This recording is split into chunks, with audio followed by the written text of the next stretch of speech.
Oh, baby. Welcome once again, my fellow manipulators of digital fate. I'm Richie, this is Capricorn. I'm alive, I'm breathing, I'm here, and I'm streaming. We are doing the damn thing, and we are going to jump right in because we've only got a few hours left. Let's see where we're at here. Ends in 2 hours and 39 minutes. We've got a pretty wild deck lined up. The last deck we played last night was a burn deck called Frequency. And now we've got something pretty wild. Just gotta find it here. Murder of Crows. This is our Moonshadow Bloodghast from the Graveyard Craziness deck. And we've upgraded it to be Mardu. Because of a few key new cards that are pretty insane. I'm excited about this one. Got my coffee. We are off to the races. We're up against Bearded Husky. He is a husky. He is bearded. This looks fine. It's going to take us a minute to get to Hardened Academic, but that's okay. We'll keep 7.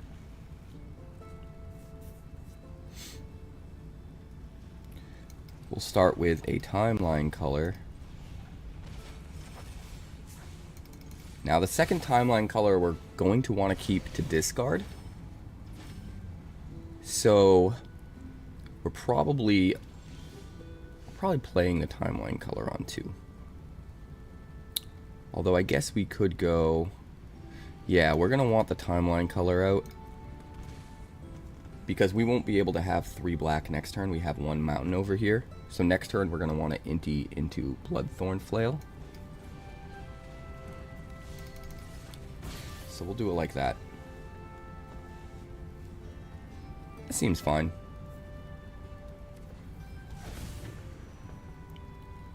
Cavern of Souls.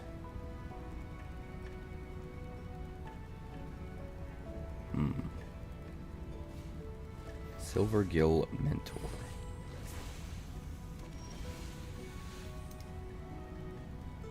Alright.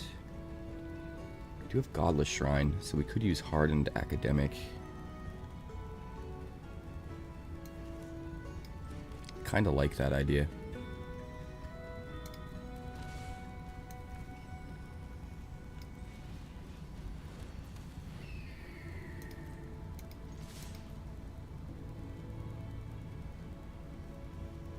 I was gonna warp this. That was a mistake. That's okay. That's okay. First time playing the deck. Yeah, I needed to discard this first. Then warp it, then attack. That's fine. We'll do it all next turn.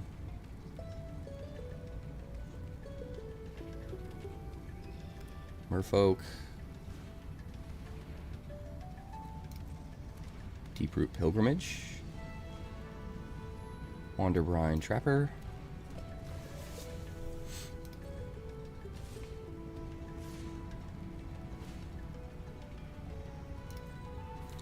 That's fine.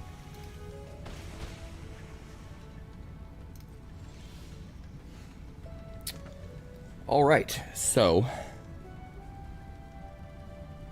we definitely want to anti.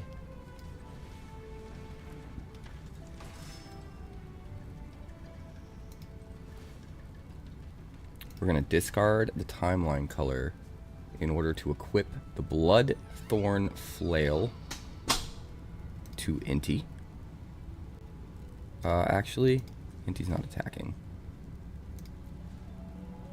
Let's put it on the timeline color.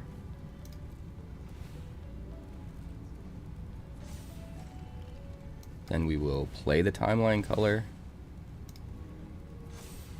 the counter on that.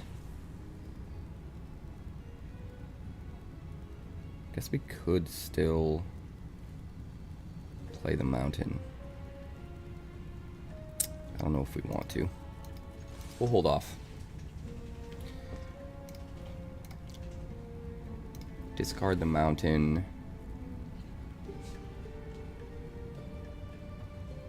It gains trample. Ah, we hit a land. Nice. Although, to be honest, I probably should have discarded the Undead Sprinter. Either way, we're coming in for a ton, so it's all good. Morning, boss.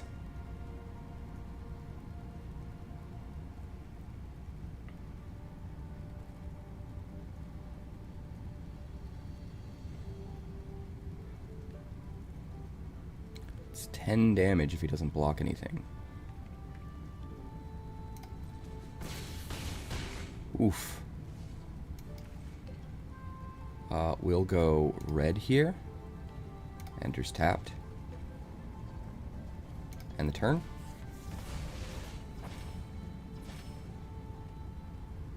And the turn.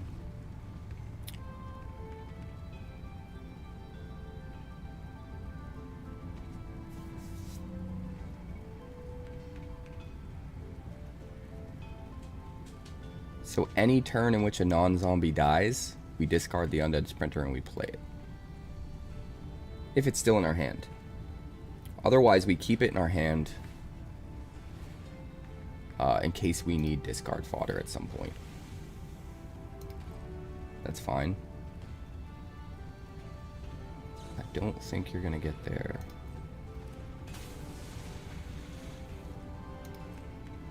Maybe you will. That is 7. Yeah, that's gonna do it, isn't it? That's gonna do it. That's okay. This game was a learning experience anyway. It kind of felt right, to be honest.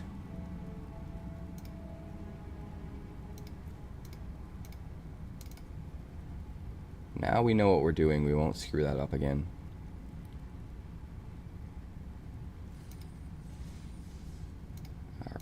Get on the right. Videos, new recordings.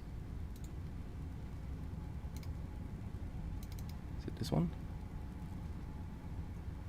He is bearded. Yep. Cut. I just need to put these files in a folder really quick. The stuff that I've recorded so far. New folder, frequency 2.0.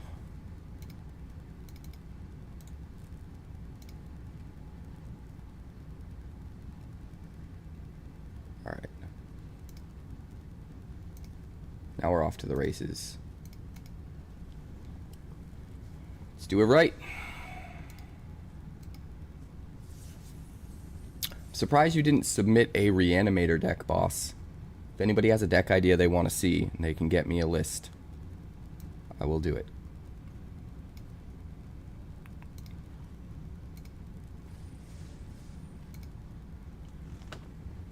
I saw you had like a burn list in there. We might get to that later.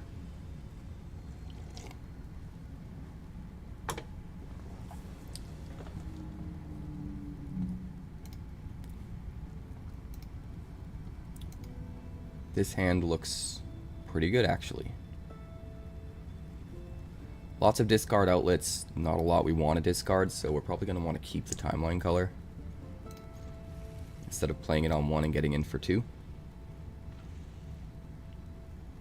So we'll start with a tapped Godless Shrine.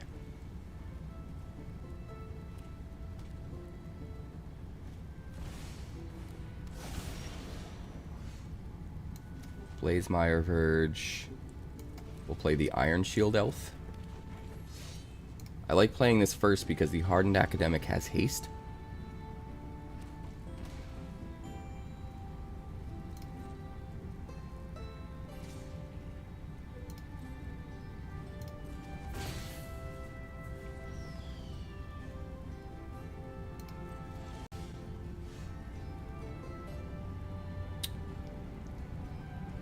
So, if we can play something that can discard the Bloodghast. Jeez Louise. Let me think about the best way to do this. Hardened Academic.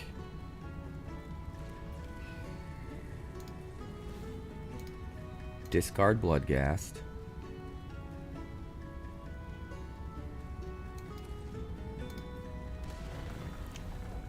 Bring back Bloodghast. Put a +1/+1 counter on Hardened Academic.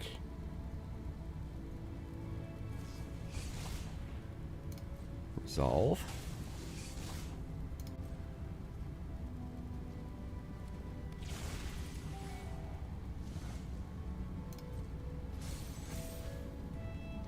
Then discard Timeline Color. Warp in Timeline Color, put another +1/+1 counter on Hardened Academic. Swing for 9 on turn 3. We actually want the Timeline Color to die so that we can bring it back from the graveyard again and get more counters off of Hardened Academic, so that's good for us. Now, we did have to wait on playing the Moonshadow and getting that to buff up more, but that was just a judgment call I think was worth it.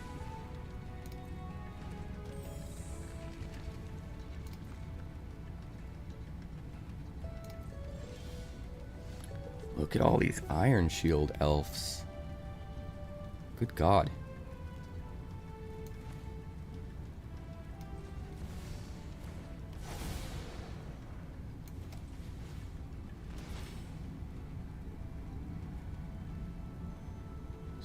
That's a 3/3, so we'll put it on the Bloodghast this time.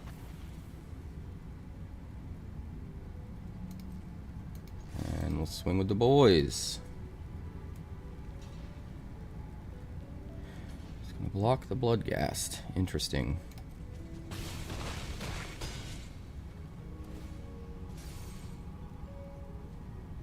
Well, end the turn. Look at all those Iron Shield elves.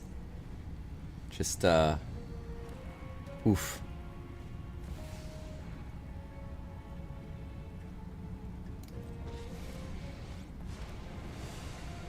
Class is now in session. Destroy a creature. Fine. This is That's fine.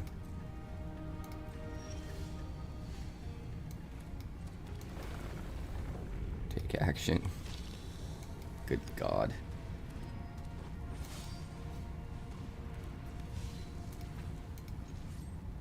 Smash face.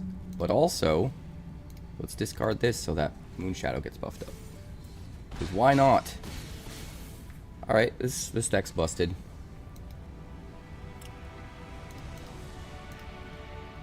That was turn 4, I think.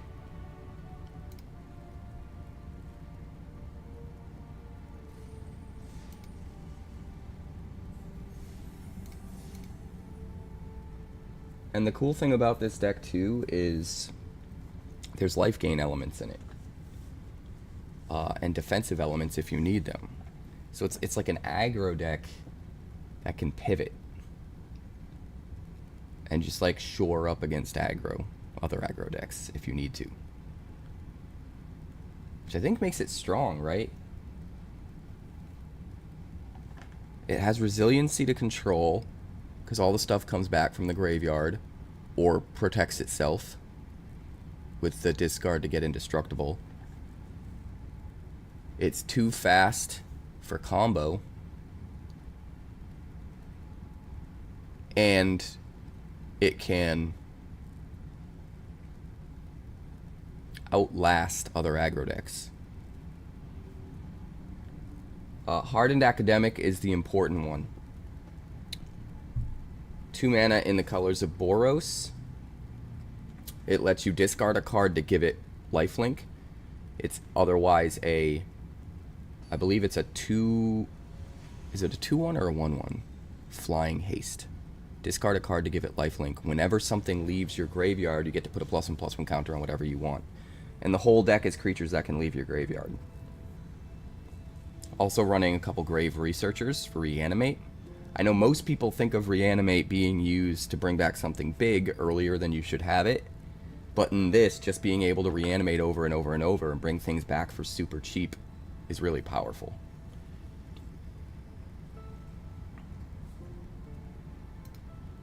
There's a couple other new cards in here too. This looks really good. We don't have our white yet. We don't really need it. We are going to have to wait on the Skittering Kitten because we won't have access to red right away. Actually, we do need to draw into a different land to get access to red. That is one downside. Maybe in hindsight I should have shipped this.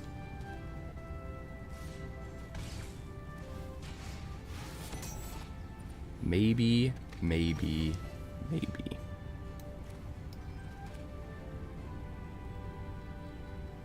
Well, we're gonna start with the Iron Shield Elf.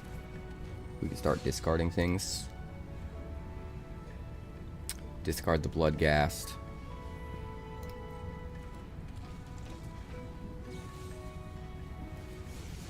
Oh, this is interesting. Discard the Bloodghast.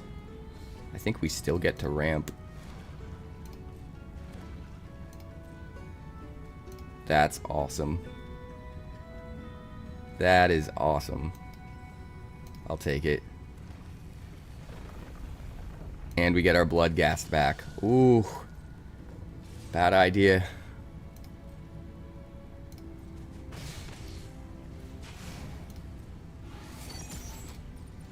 Oh man, now what do we do? This just feels like... Alright, I think first we go Moonshadow. Then we go Inti.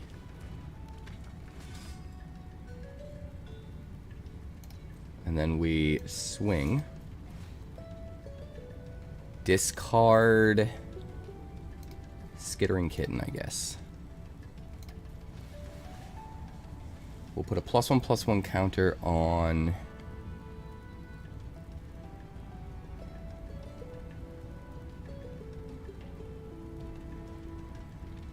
Honestly, I think the Bloodghast.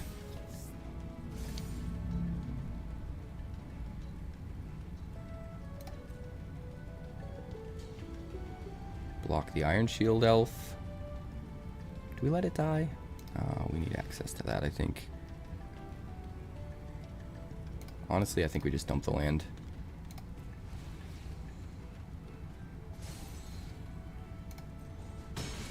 Nice. And then we can play the land that we got off of Inti. That seems pretty decent. Stirring Hope Singer.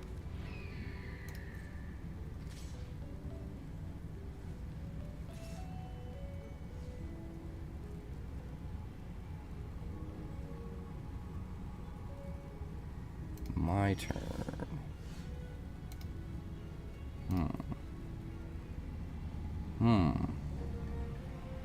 It enters Surveil. So I guess we'll go Moonshadow.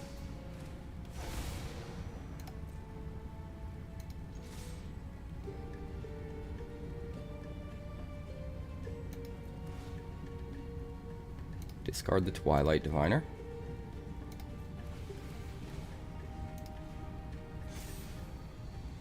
Oh, Ralzeric.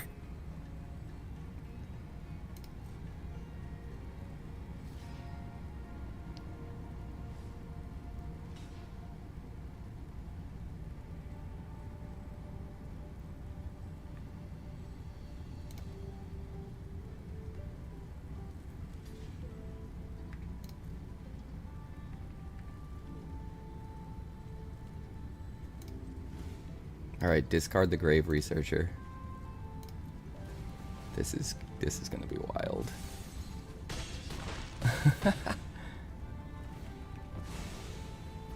We don't get to play our Hardened Academics, we don't have the white, but we play Ralzeric. And we use -2 to bring back Grave Researcher. Oh my god, look at this board. This deck is nutty. This deck is absolutely nutty.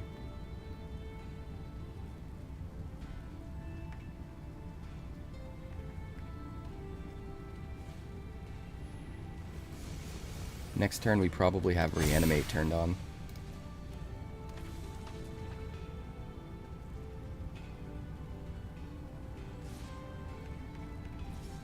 Alright, so Ral's gonna die. That's fine. Why are you attacking with a 2/2?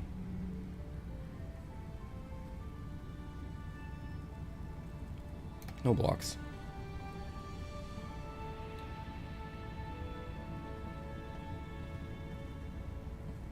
I don't trust you, sir.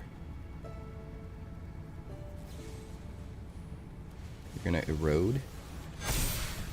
I'm okay with another thing going to the graveyard and getting another land.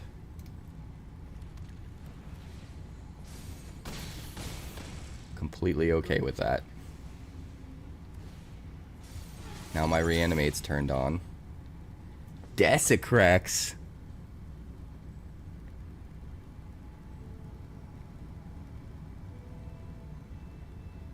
We're gonna keep that on top. We're gonna draw it. Oh my god. This is wild. Alright, so first up we're gonna play Reanimate.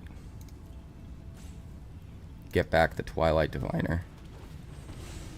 Surveil 2. Put both of these in the yard. Get rid of the counters on Moonshadow. Then we attack. Discard Desecrex. This is crazy.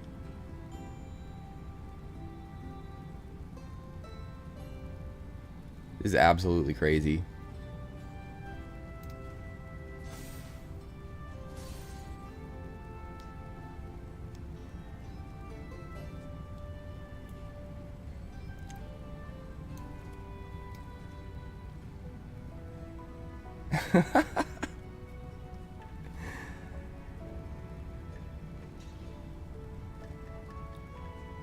Scott Menace.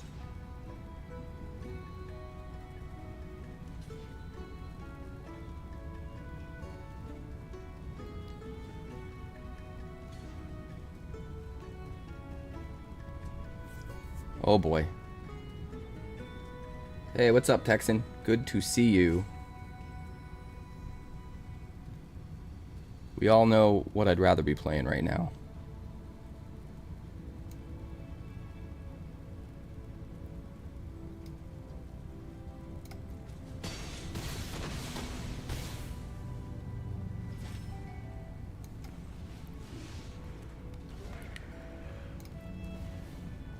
Oh baby.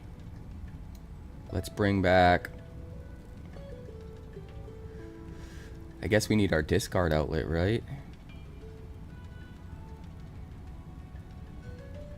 No, we should be able to bring back...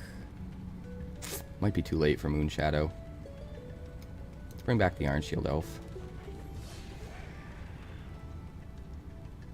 We'll keep the token.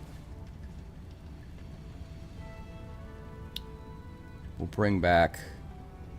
Man, I should have got another Twilight Diviner the first time, huh? That's fine, though. That's fine.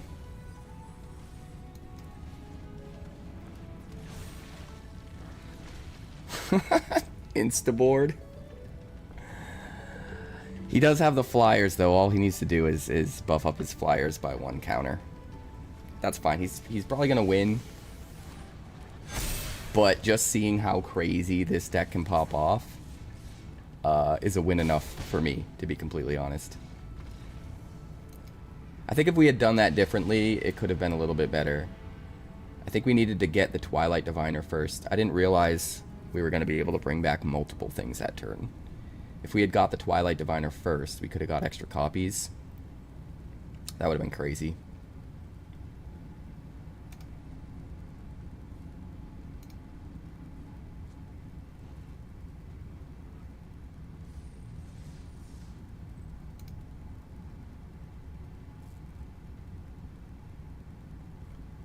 Big whoop whoop. All the big whoop whoops.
All right.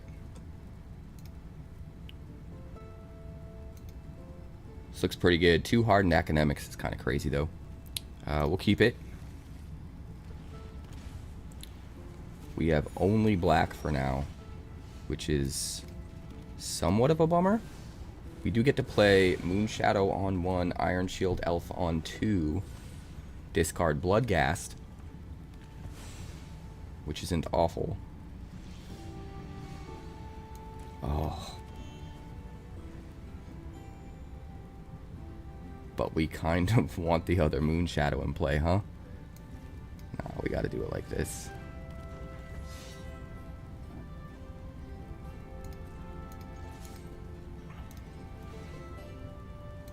We gotta do it like this, unfortunately. Hit for 2. And the turn. Still looking pretty good. Turn 2, we have a 2/2 menace that's going to grow, and a 3/1 that's indestructible, essentially. Let's rock! Hey, thanks for the follow, Fexy. Alright, Moonshadow's toast. That's fine. We'll just get it back.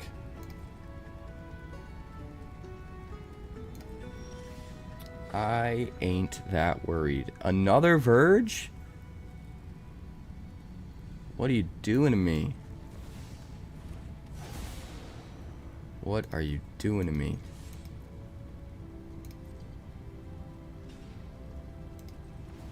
We want to grow the Moonshadow anyway. We definitely don't need another Verge. So we'll do it like that.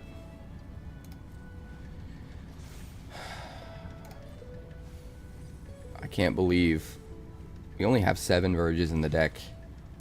I can't believe we drew half of them and no other lands. But, you know, it is what it is. This game's just over, unfortunately. Aw, I should have discarded a card. I thought it was over.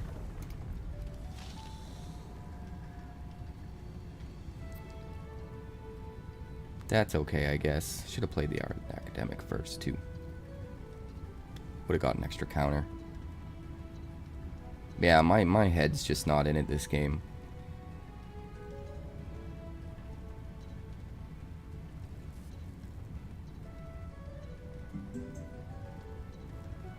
My head is just not in it this game.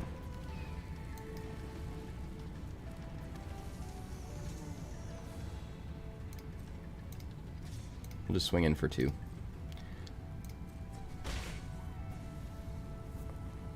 Murders at Karloff Manor, Kaya. Honestly, trying to remember what that card does.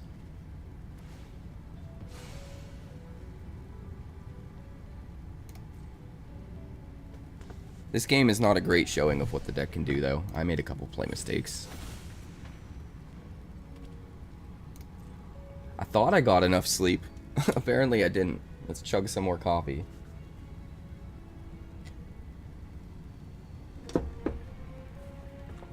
Alright. Twilight Diviner. That's not gonna help a whole lot right now. I guess we try and hit something with the Surveil. Oof. Oof, oof, oof.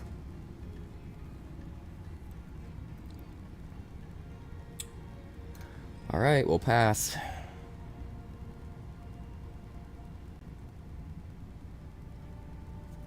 Yeah, the deck completely stalled this game. This is the first time this has ever happened to me. Turns your tokens into copies of one of those creatures, except the copy has flying. Hey, oh for sure, dude. Welcome. Sounds awesome, my guy. I appreciate you. You're gonna kill the Twilight Diviner. I suppose. I suppose. Emeritus.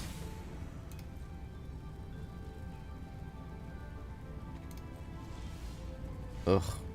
We can't catch a break, huh? Well, I'll try this, I guess.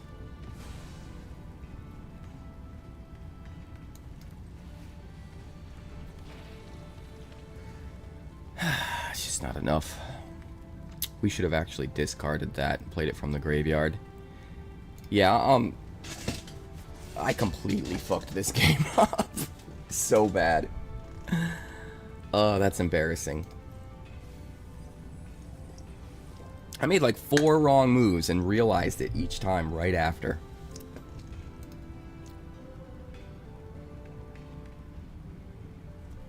Normally I would scoop, but you're not allowed to in early access. In fact, I am going to stop recording this for the deck tech, because this game's embarrassing and it will not be going on it.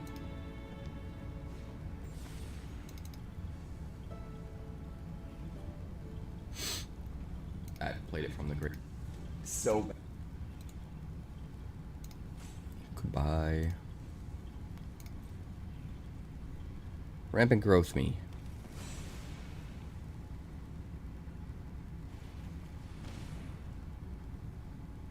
I mean, sure.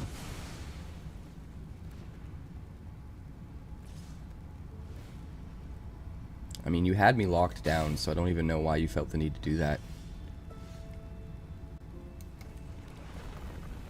Bring back the Bloodghast, which does nothing. Hardened Academic. Put you at 6.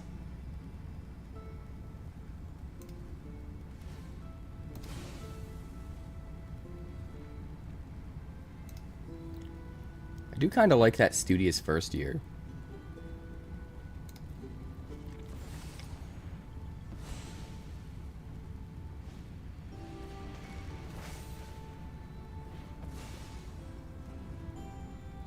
Undead Sprinter.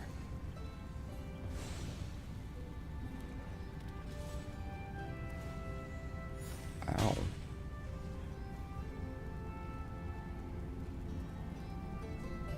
Regrowth is back. Oof, just keeps playing Awaken the Honored Dead.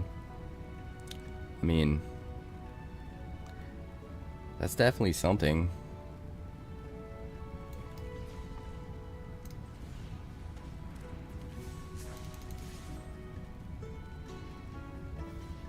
Blocks them, that's fine.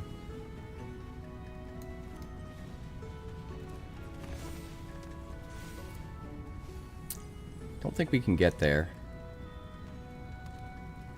But I'm certainly trying. We made too many mistakes.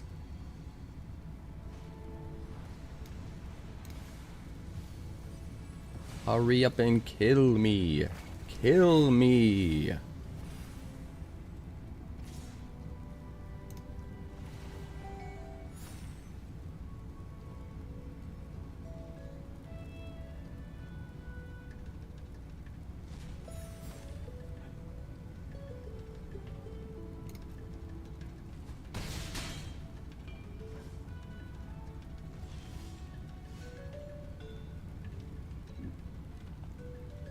Desecrex, but no way to discard it.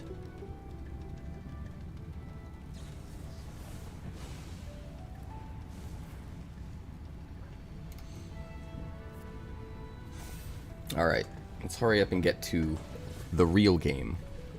Because I completely botched this at the beginning.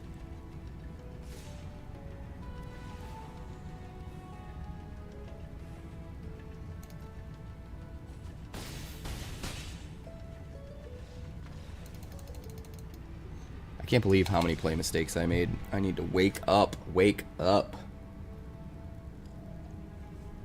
You know what? I'm going to give myself the whistle. I deserve it. I deserve the whistle. Normally I reserve the whistle for when someone else makes a play mistake, but you know what? I gotta hold myself accountable. Gotta hold myself accountable.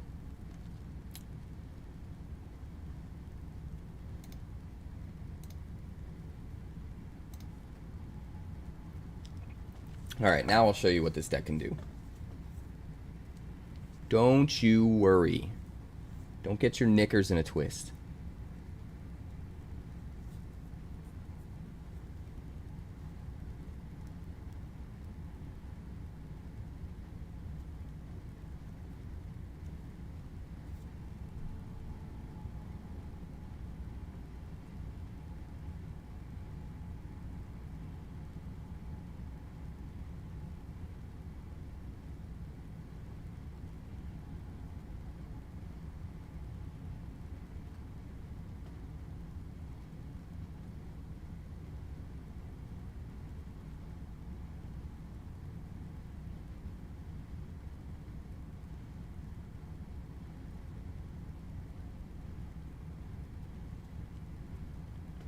Nobody on early access anymore? What's going on?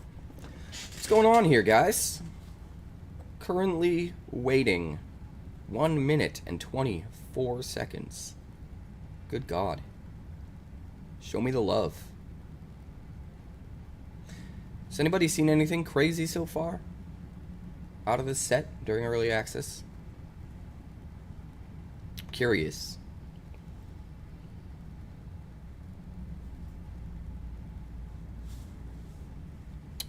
I am curious.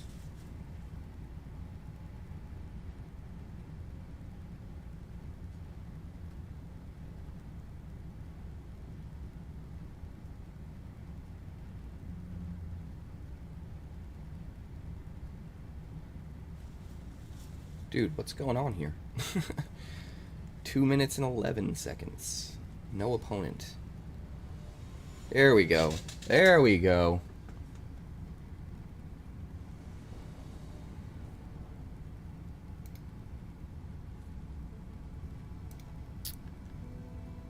This actually looks pretty good. We're gonna keep it.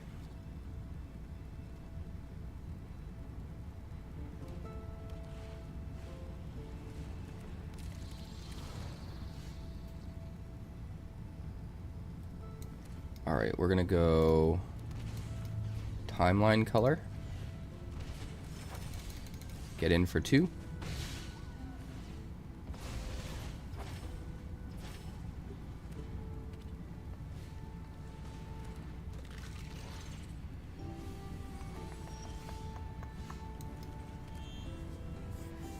Don't really have much discard fodder. I want to keep cards in our hand to discard if we can. So playing the timeline color from exile I think just makes the most sense right now. We could have played the Undead Sprinter. I want this still in my hand so that I can discard it if I need to. Sit down. I'll handle it. This will only sting for a moment. There we go. So we play Iron Shield Elf. We discard Bloodghast. Play the land. Get back the Bloodghast. Play a Kitten.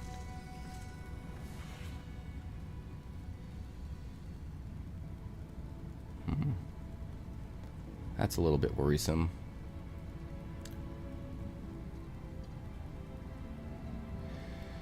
Do we just ignore the Delian Fell? think so. I think we just go for the throat.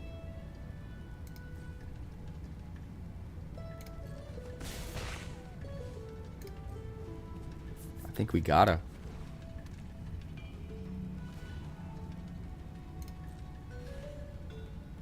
Don't know if he's gonna be able to gain enough life. This gets him 1 incidentally. And he's got 2 cards left in hand. We can very easily kill the Delian now if we want to.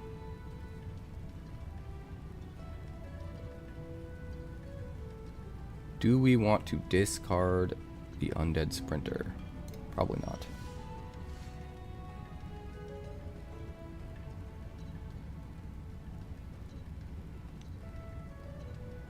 I think we just set up with the Twilight Diviner. Surveil 2. Oh god. Put 1 in the yard.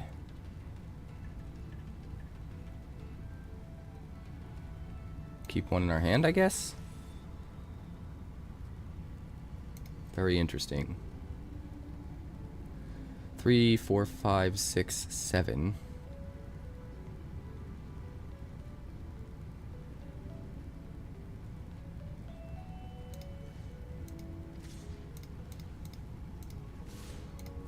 Do one of those.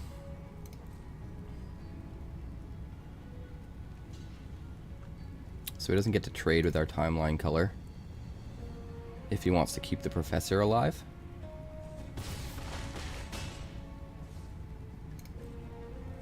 And we still have a pretty good board state for killing it even if he upticks it. Alright, so we lose 5. It's fine.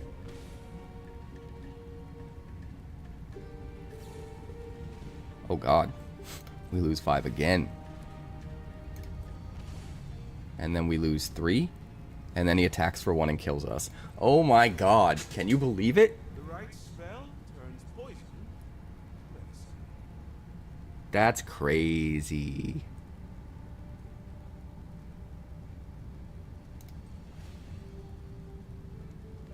That is crazy.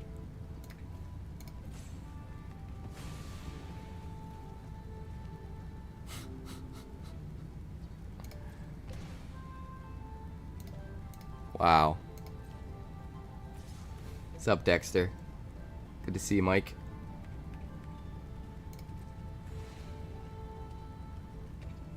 Yeah, I've seen the Jeskai control with the red Paradigm deck.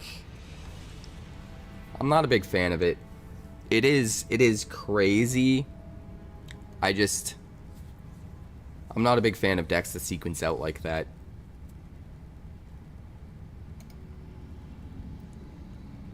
Especially in Standard the way it is right now.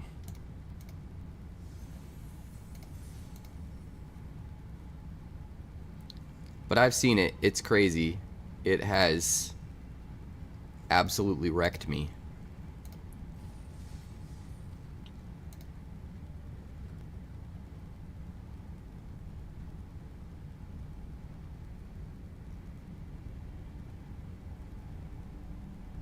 Maybe we will try to build that deck. Do you have a basic deck list we can build off of, Mike? If you can find one, maybe I'll put it together and try giving it a whirl.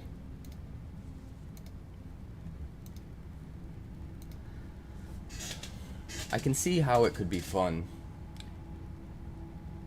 Normally I'm not a big fan of the all or nothing decks, where it's like you just have to stay alive long enough to do the thing, and then the thing is so much value that your opponent can't possibly catch up. And the reason for that is because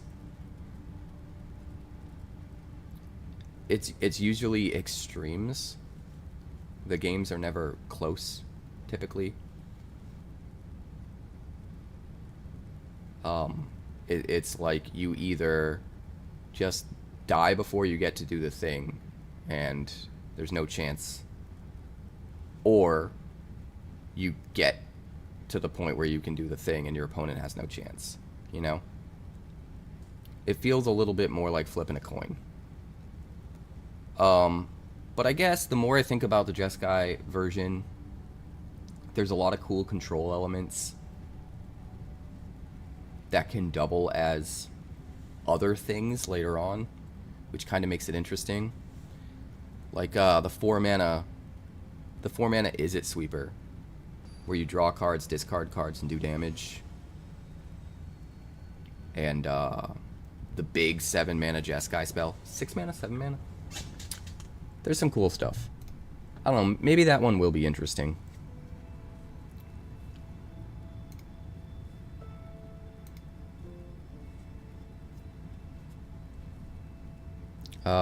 This looks pretty good.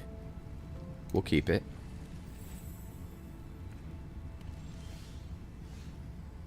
Nice. We'll start with Blood Crypt and Moonshadow.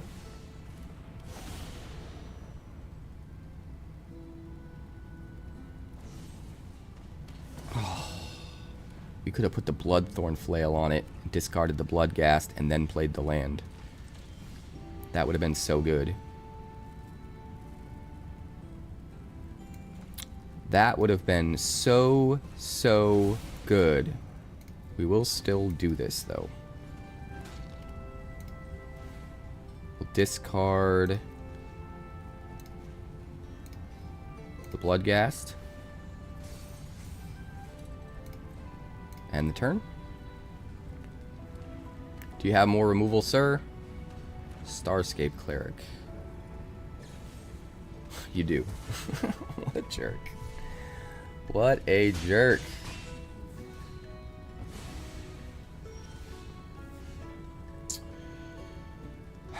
What do I want to do here?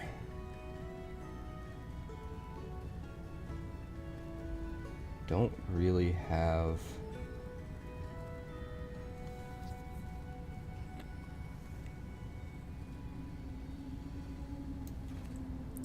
I guess we do this.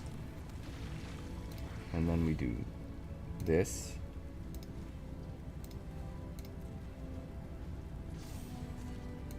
It would be nice if we had the mana to bring it back right now. The Desecrex will be good, though. We can get to enough mana for it. Alright, I think we just gotta do it.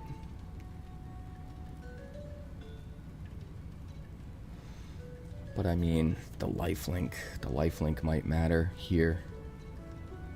3, 4, 5, 6, 7.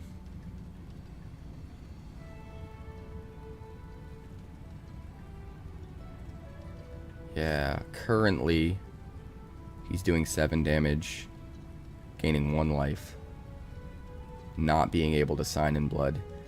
That's incredibly sketchy, though.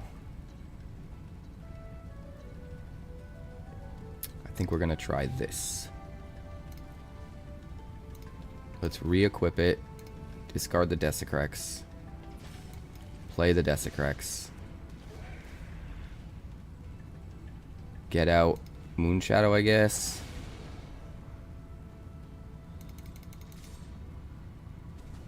And hope we don't die.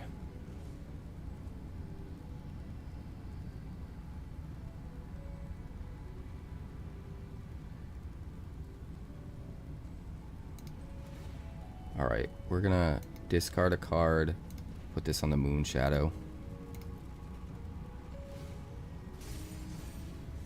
That way we have 2 decent blockers. Can't really swing with the Voice of Victory. Unless he's got a way to get through the other damage and win right now.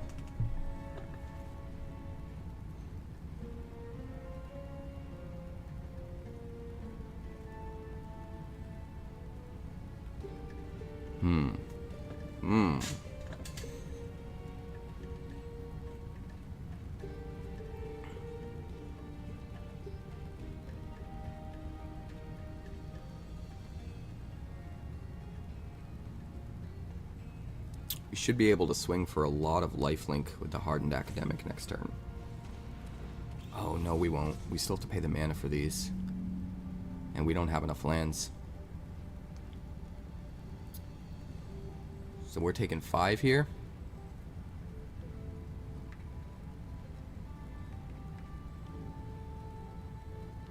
I mean, that's the right play. He's thinking about if he needs to hold back the Silver Tongue for defense. I think we need the lifelink.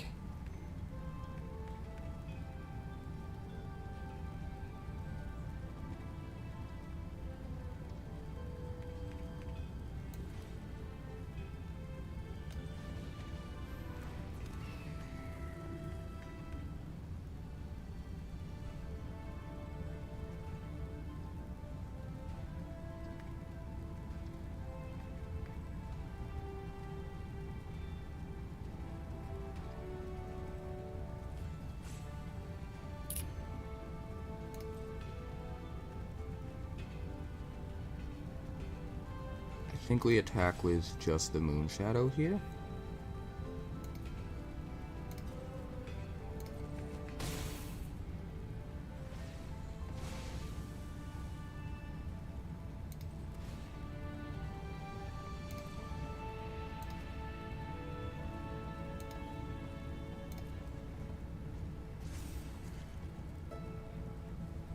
Man, I really screwed this up.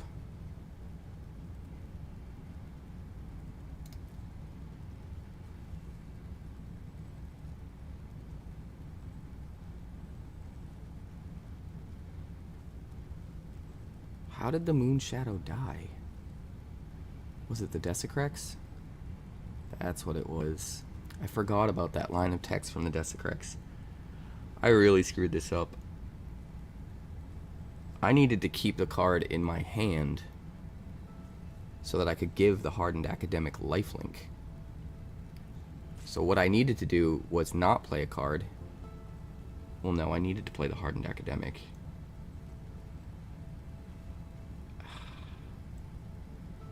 This is very unfortunate.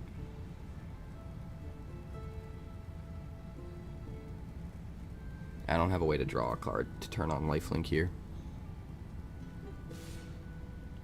Man, this is so embarrassing. Why do I keep making like the dumbest mistakes?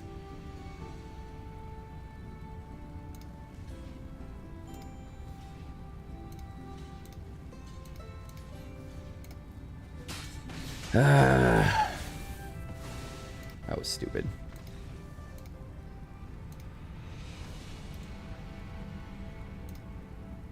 That was really stupid. I apologize, guys. This is really embarrassing. You guys spend your time watching me, and I make the dumbest, most juvenile mistakes.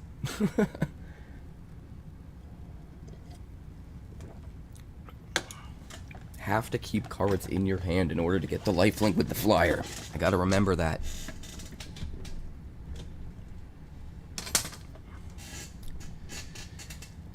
I think if I had planned 2 turns prior to make sure I had 2 cards left in my hand, so that I could put the equipment on the flyer and give it lifelink.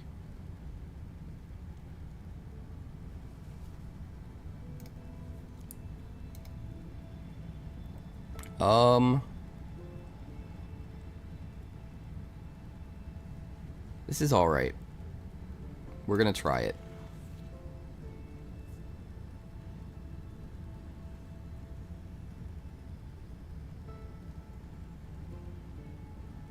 Start with a tapped Blood Crypt.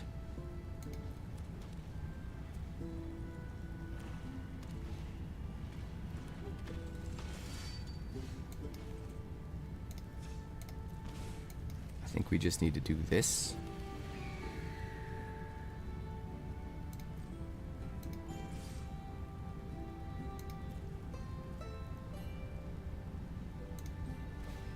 We might as well gain some life. I think this is fine. We definitely want to wait on the Kivney, but getting the Bloodghast in there is fine. We've got a Multiversal Passage to pull it out next turn.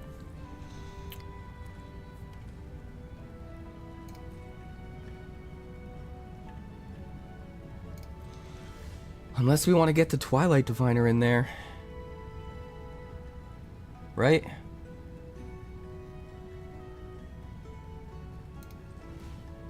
Discard another Bloodghast.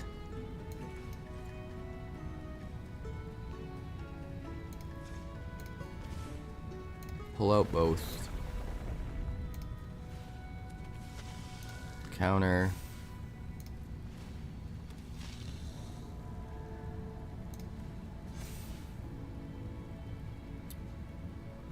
And then we go... I think we just want the Twilight Diviner down, to be honest. I should have Twilight Divinered first. No, I couldn't have because I had to play the land. Dump you... Honestly, we can dump both of them. And we'll swing 3. The reason I put the counter on the Bloodghast is I'm worried about him having removal. I don't want him to take out all of my counters by removing the Academic. I've got a second Academic in my hand, so I'm prepared for the removal. Lord Skitter gets rid of a card. Kind of a bummer, but it is what it is. We do get to put a +1 counter, though. That's cool.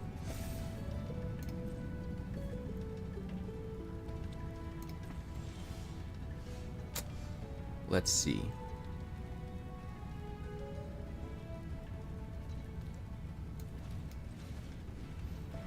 Inti.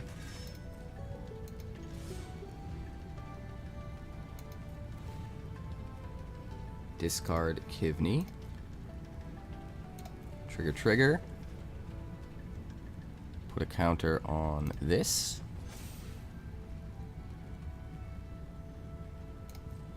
He has to block the Twilight Diviner.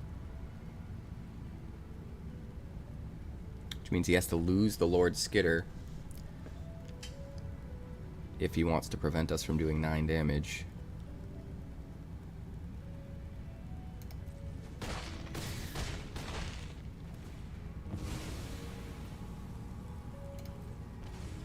And then we can Kivney. Put a +1/+1 counter on Inti. Discard.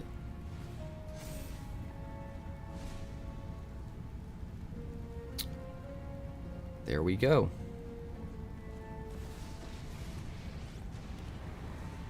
Ral Zarek. Gonna bring back the Lord Skitter, maybe? Do have plenty of things in our yard he wants to get rid of. That's for sure. We do get counters, though.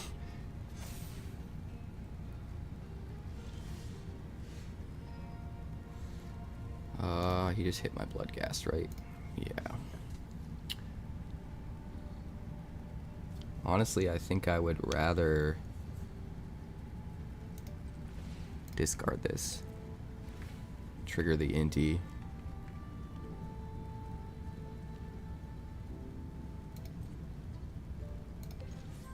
Alright. He's only got 1 blocker. I've got nothing to discard. Maybe I should have just used the Inti ability. Either way is toast.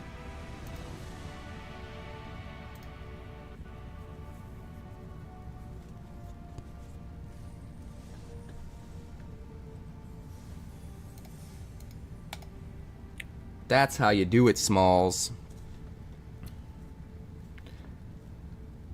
Another good win or two.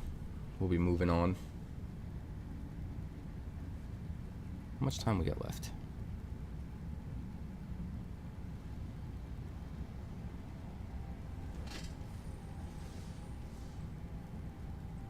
One hour and 39 minutes.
Hello.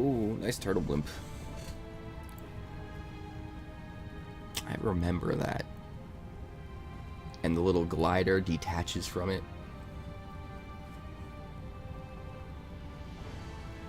I don't remember why it was a blimp they had. Instead of like just a big aircraft. Maybe so that it could just hover up there and just stay up there as an operating base without using a lot of fuel.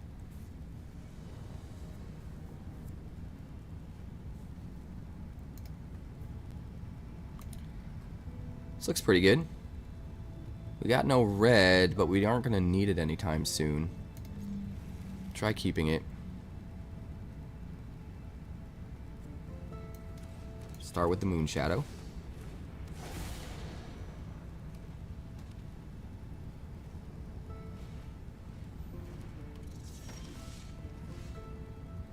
Flower, foot. Don't have a way to discard, do we? I guess our best bet is to play the timeline color out. Swing in for 3. Not really what we want to be doing with this deck.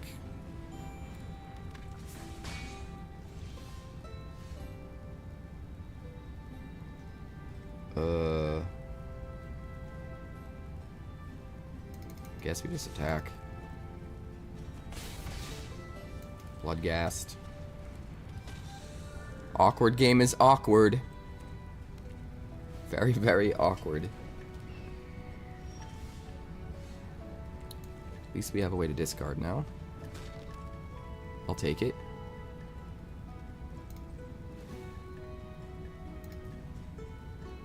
Let's equip this to...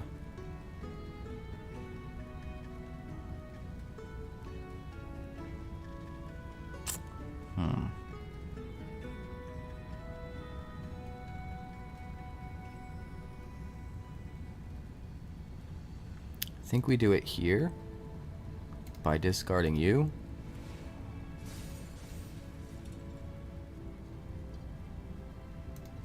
I think we kind of have to do it again though.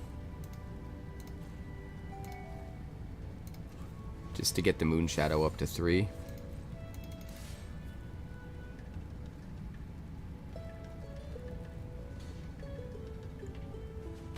I guess it makes sense. He would block there and gain 1 life. And the turn. Just need some red mana. Just need some red mana.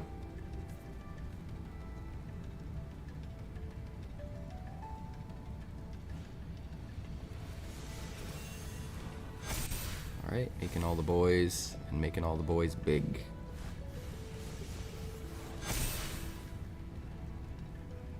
Popping off.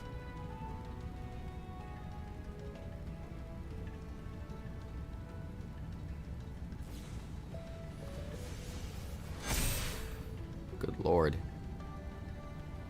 It's almost lethal. He is gaining a whole lot of life though.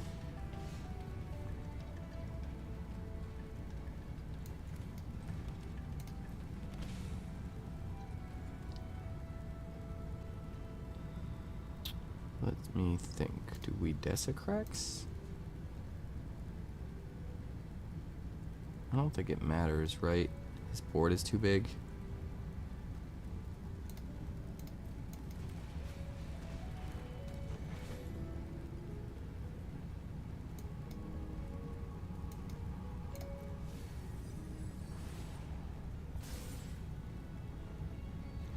His board is just too big.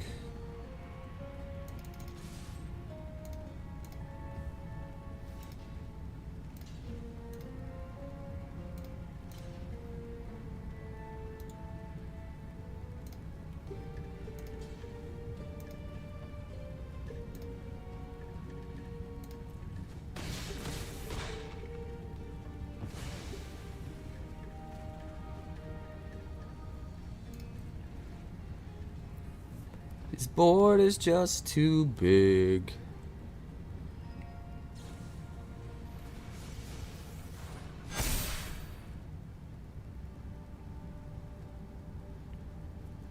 If you've got a list, send it over.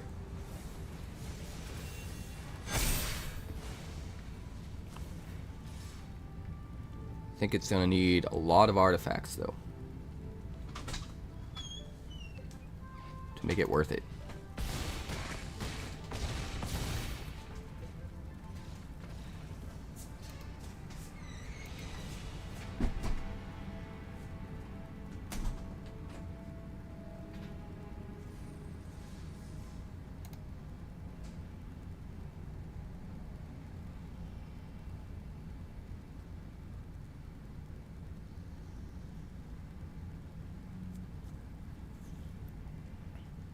The shadow cannot exist without the light.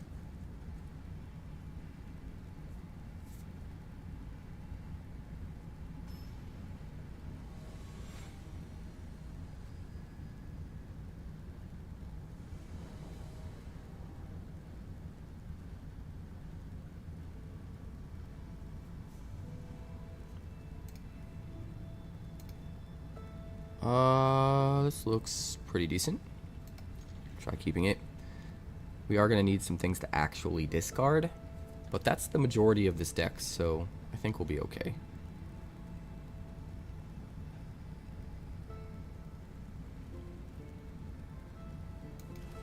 Start with the Moonshadow. Here we go. Studious first year. How studious of you.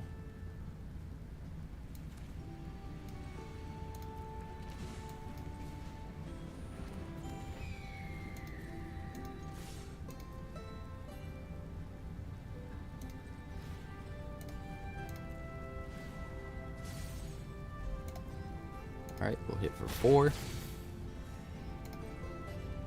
Back up to 20. Next turn, I think we rouse Eric.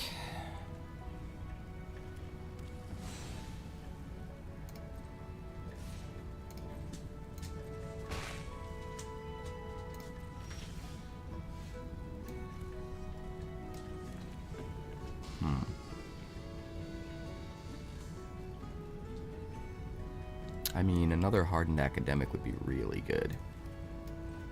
But I don't think... Actually, let's do this. Let's discard the hardened academic. And then -2 to bring back the hardened academic. At a word, they come running. And then attack. For 8. That seems pretty good. That gets us both academics in place. We get double counters when we bring things back. He can kill Ralzeric, but that's fine. That's one less blocker if he does.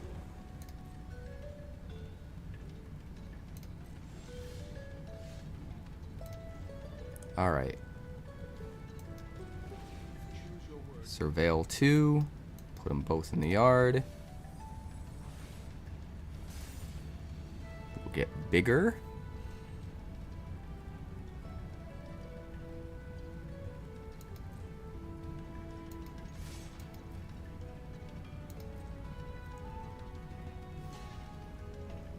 Double block there. And then we go what? Discard the swamp. Discard the Iron Shield Elf. And then everything dies. Our Moonshadow's still alive. Oh wait, our Moonshadow's not alive. Did I have Death Touch? Reading the card explains the card. That's okay though. I think we'll be okay.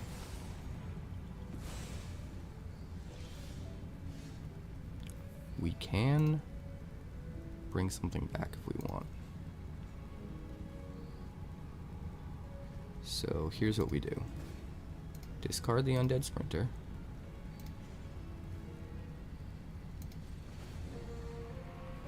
-2. Bring back... I mean, the Undead Sprinter would have haste, right? I guess that doesn't make sense, though.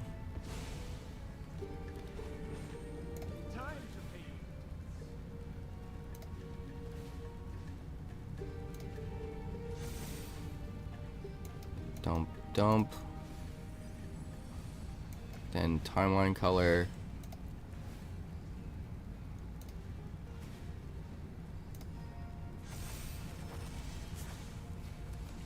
And then we smash with everything.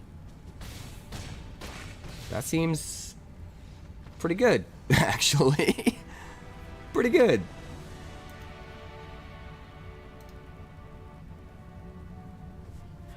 Yeah, this deck is crazy, I think.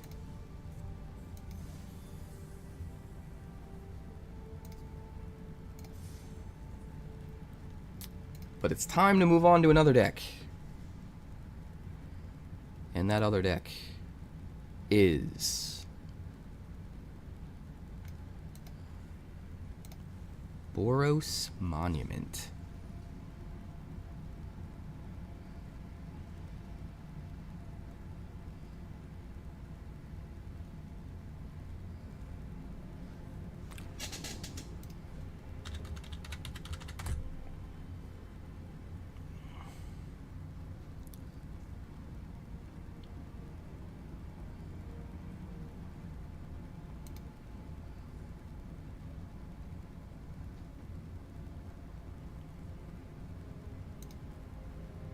I do want to see if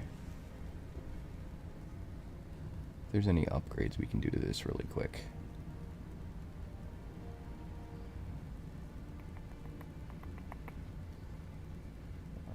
There's got to be something else in STRIXHAVEN, right?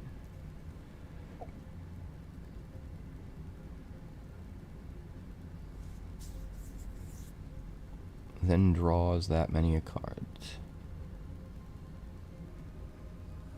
Steal the Show could be good here.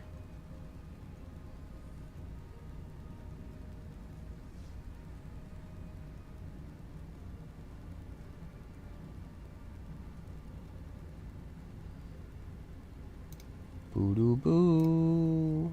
Boo boo. Oopsie. What's up, Panthro?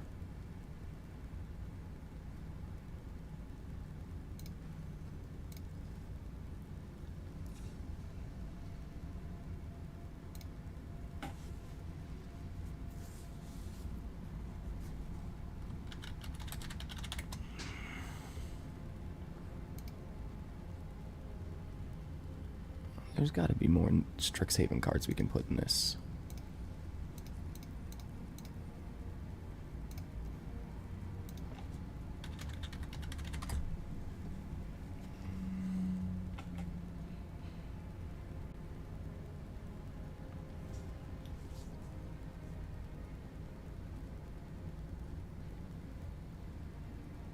If you do, draw a card.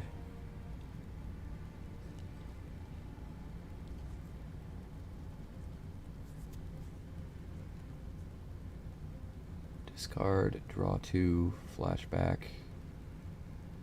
Seems kind of okay.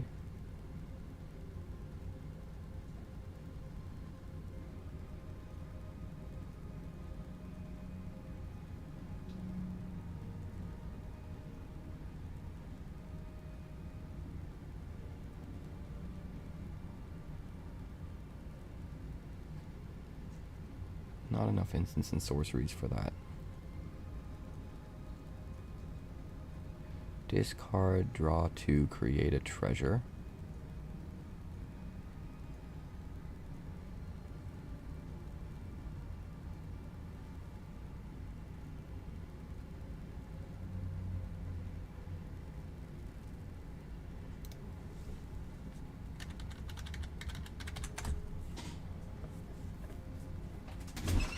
Flashback. Could let you reuse the thing that you're discarding. Although you could just discard the flashback instead, right? I guess the only real value there is it'll trigger the hardened academic. It's not great.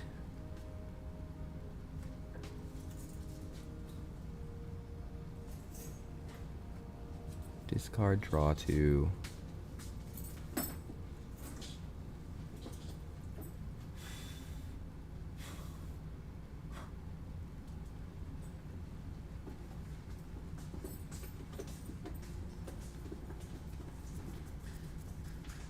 Tap 3 untapped creatures.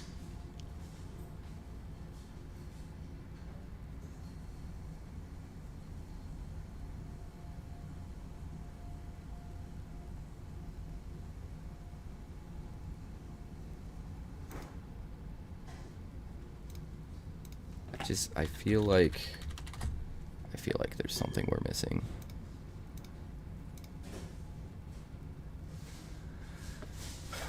Maybe we want black for Ralzeric. We each discard a card.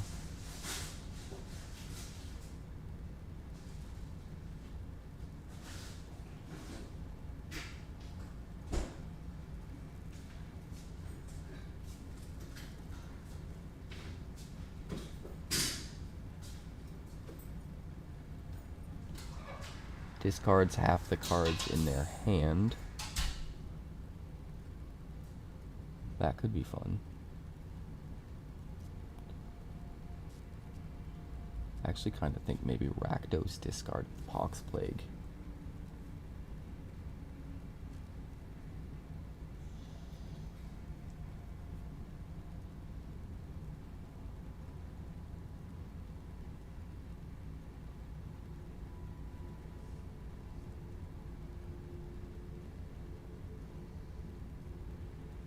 That could be even better.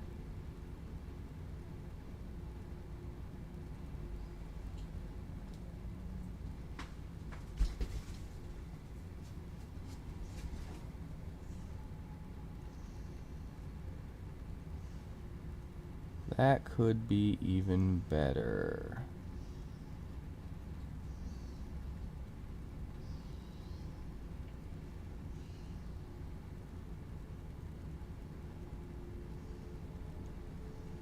Hold on a second. So Ralzeric, Pox Plague, Hardened Academic would all be pretty good, right?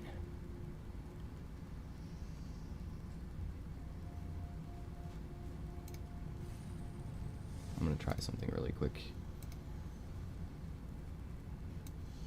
I got a feeling.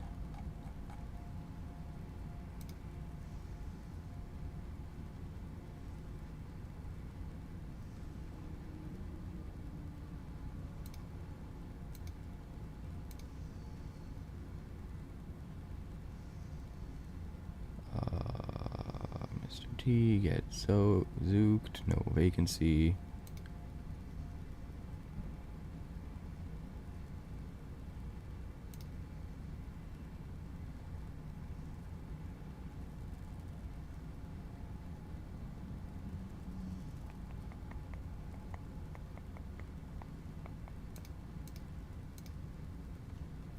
Give me 1 second here, guys.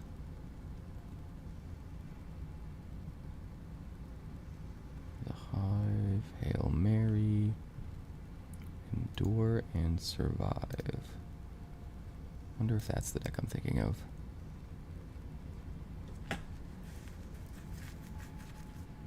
Nope.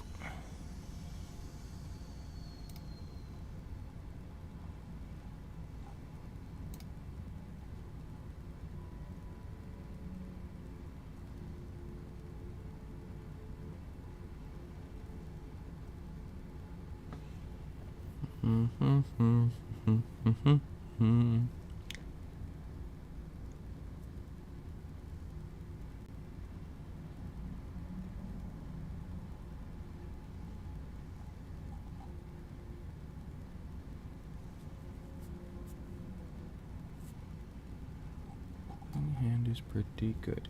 All right.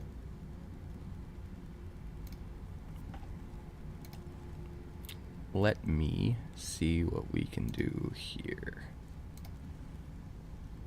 Because I think we're onto something.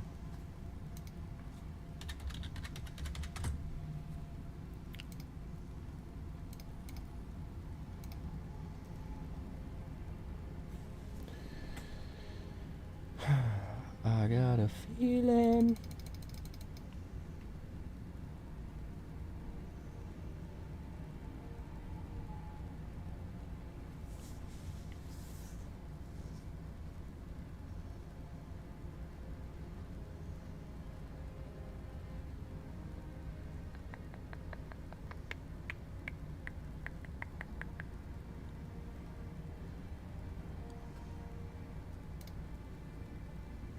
Ursa, Joshua. I want to do like a control version of this. 3 cards at random.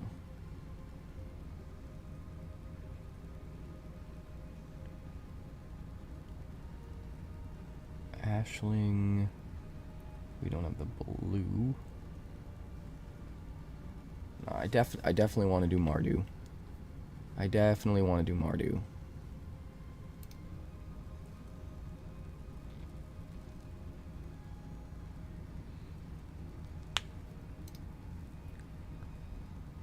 Definitely want to do Mardu.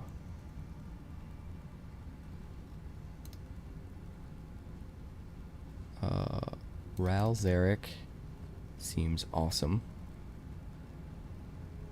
No, you know what? We don't want to do white. Because I want to use Pox Plague.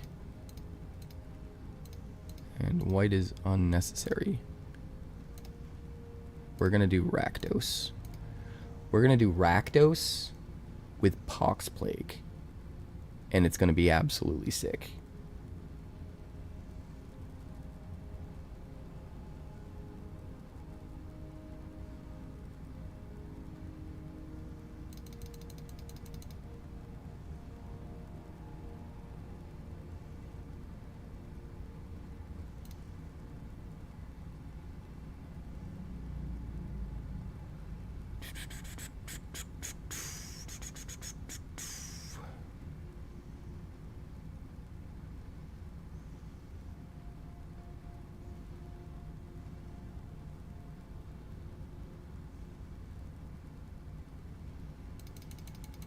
Harvester of Misery as removal. Pox Plague. Could probably go 3 of.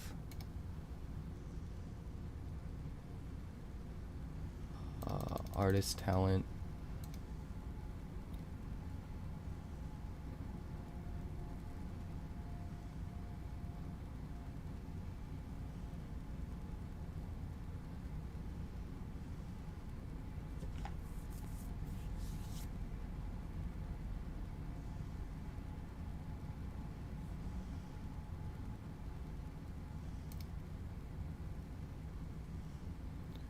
The infamous Cruel Claw.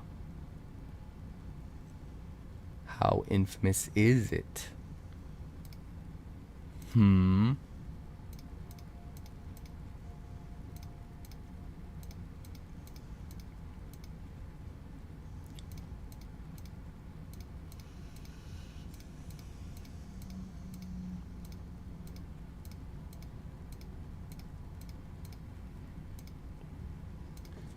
Discard damage.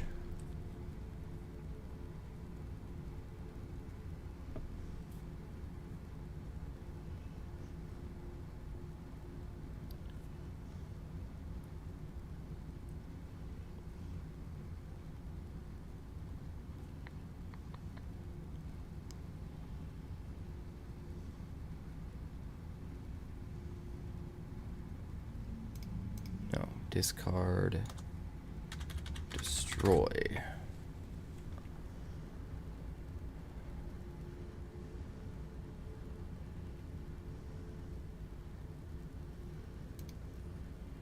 Oh, it's because I don't have...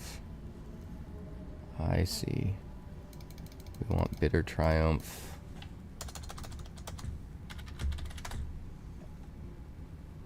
We want... discard, do some damage.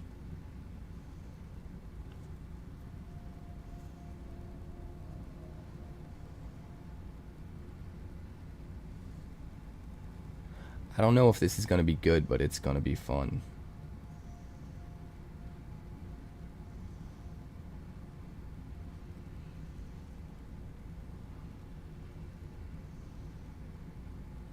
It is definitely going to be fun. Alright, so...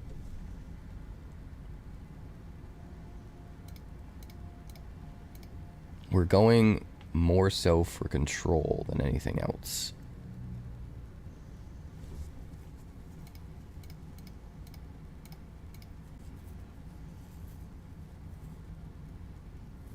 Building a control deck.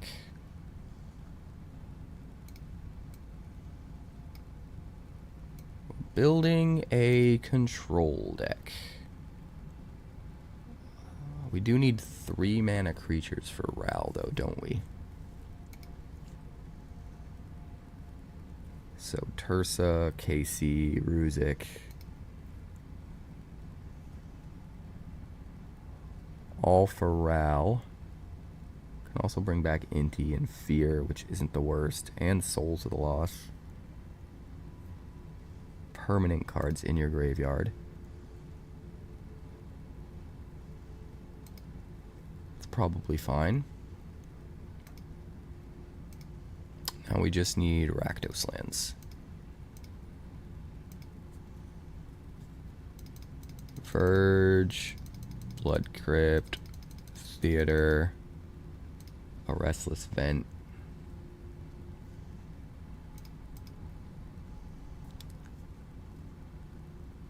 And then we'll go, do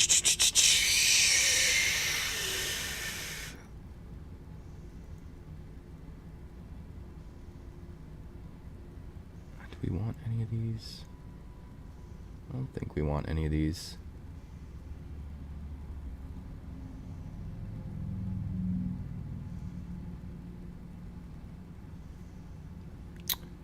We are gonna want some colorless. We want Multiversal Passage, I believe. That's 20. Maybe 1 swamp.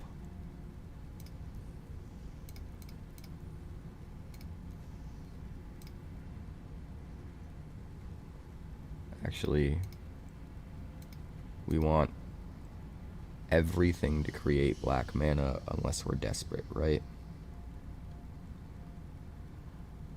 Because of Pox Plague.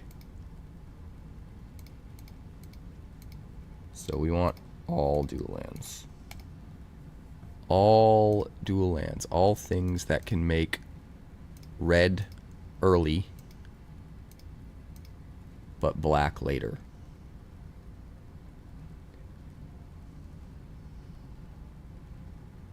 Which means starting town. Actually, we have enough red here, right? We could just go swamps.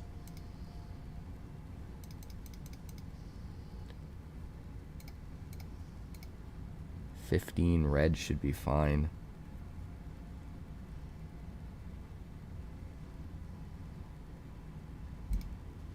Yeah, we'll just go 6 swamps.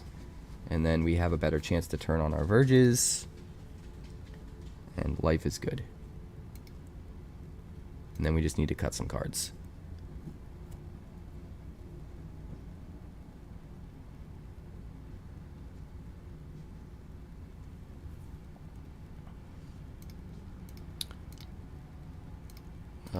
I think we can get rid of the Carnosaurs. We can go down to 1 Ralzeric. Get rid of the Souls of the Lost. Harvester of Misery is going to be important.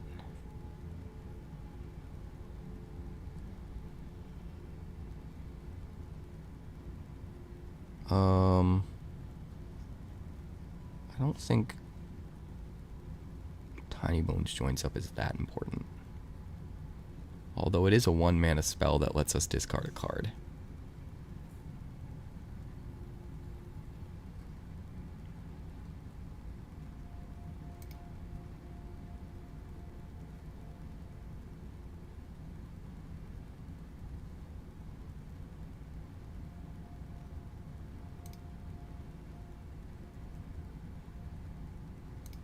Just get rid of the Tiny Bones Joins Up. And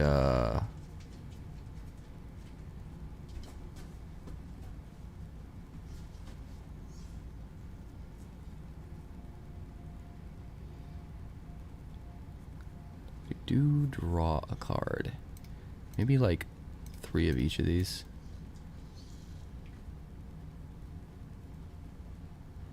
I don't know, let's try this.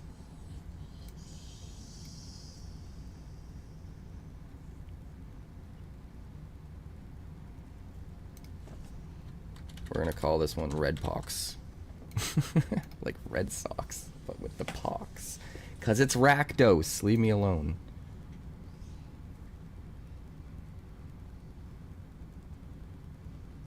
It doesn't say there's 30 minutes left. It says there's an hour and 30 minutes left.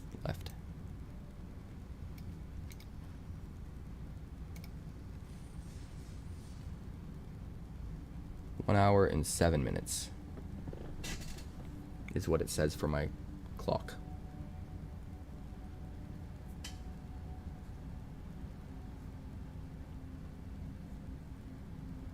One hour and 7 minutes.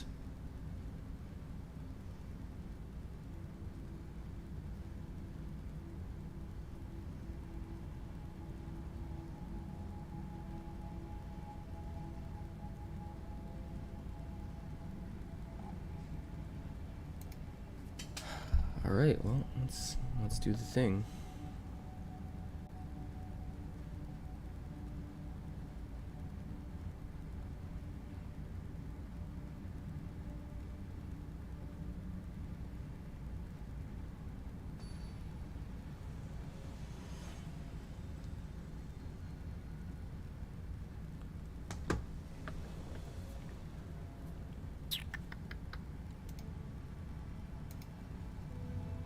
This looks pretty interesting. We can keep it. Unfortunately, we don't have any red mana on one, which is kind of a bummer.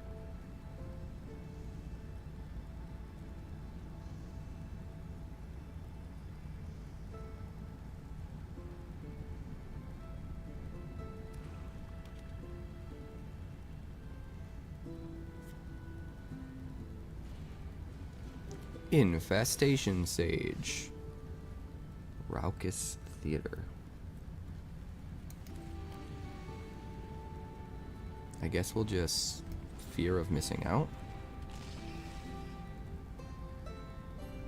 And we will dump the Raucous Theater.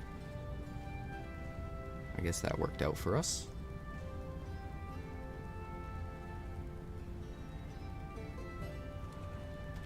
We do have a lot of different card types in this deck, which is nice.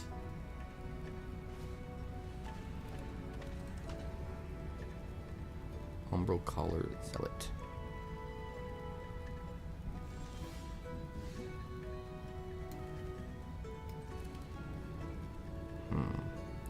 Could make us both discard a card. I don't know if that's the right direction to go, though.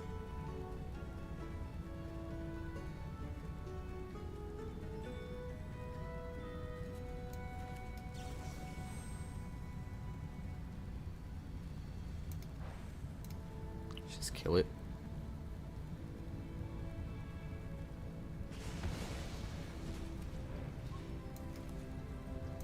Play the Marauding Mako. Swing 2. So we've got a land and an instant.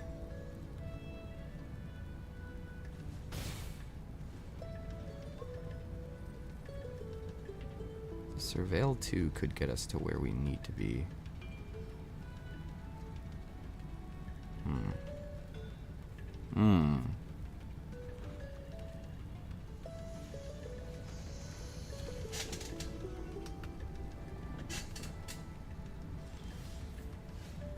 Another torch the tower. Well, let's start with this.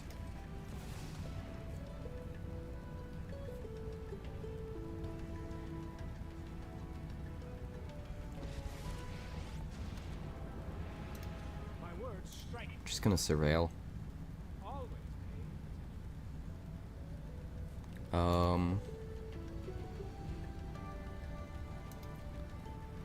Do like the idea of having Casey Jones in the graveyard, and I don't really want to draw another Bitter Triumph, so we'll put them both away.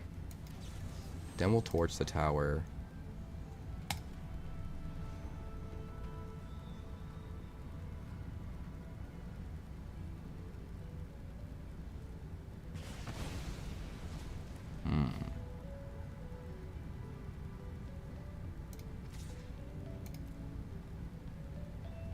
Attack for 2. Instant creature, land. Can bring back the Casey Jones.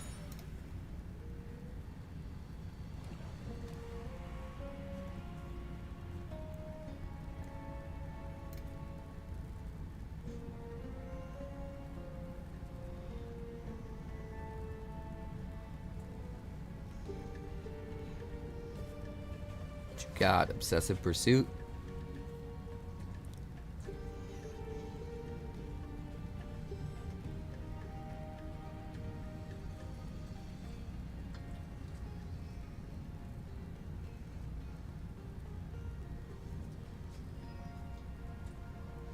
Hello?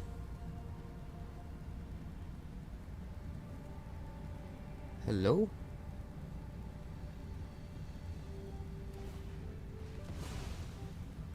Okay.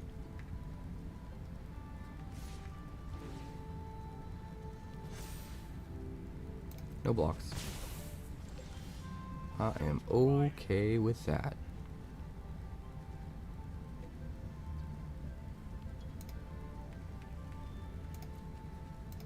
We'll get Casey Jones back. Draw some cards. No lands? Come on. That's silly. That's silly, man. Come on.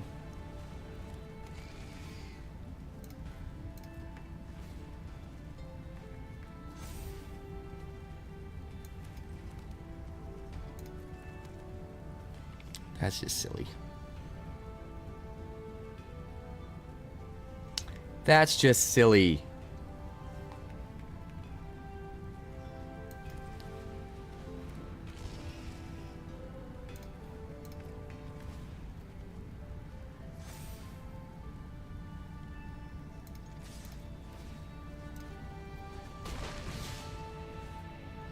Alright, alright, alright. We wanted to just hit a land off of Casey Jones and play Pox Plague. That would have been sick.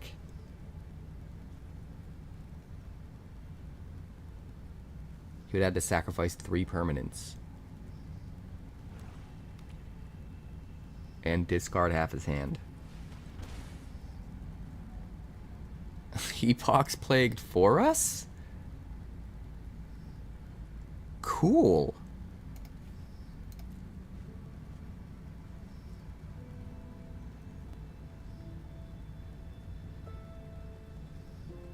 Now we can sack Casey Jones so that we can play our Pox Plague.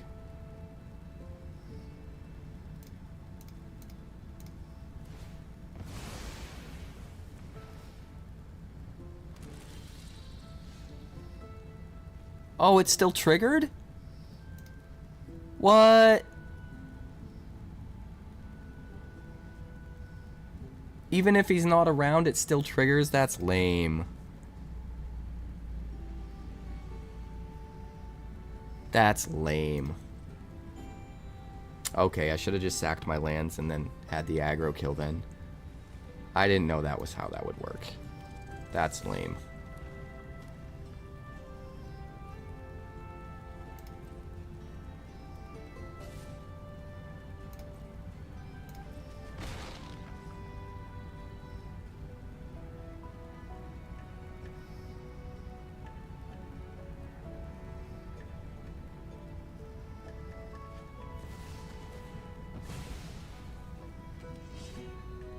Rotten Mouth Viper.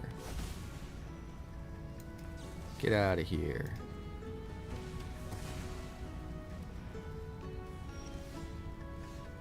A land. How wonderful. This game's ridiculous. This game's ridiculous.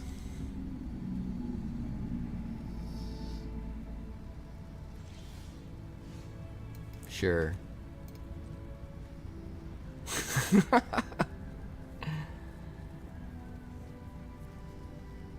Yeah, I realize it now, Mikey. It's just silly. I guess it makes sense for balancing issues.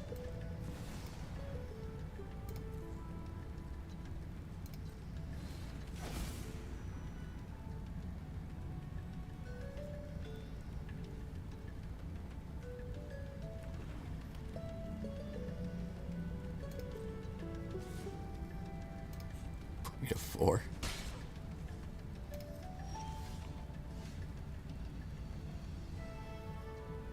Mayhem.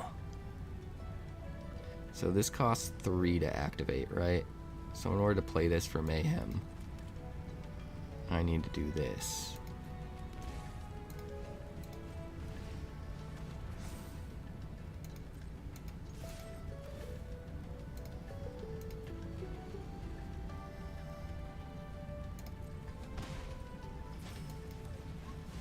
And hope he doesn't. Well, if he top decks removal, he can only swing for 1, right? He would have to top deck a creature. Kills himself with the Obsessive Pursuit. What a dumb game.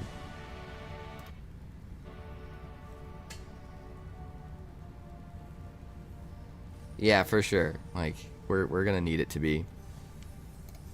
I think we need the white.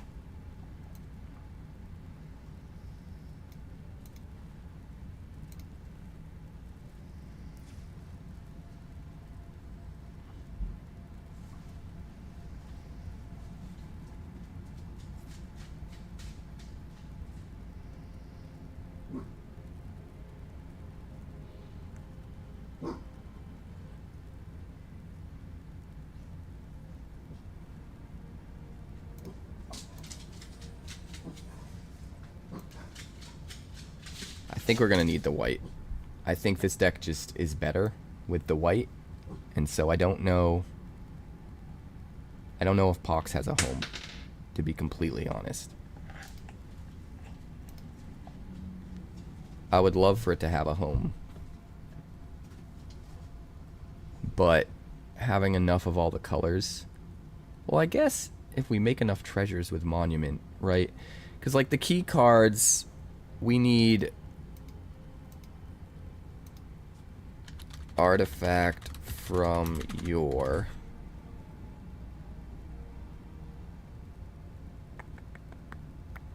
where are you? Do you not exist anymore?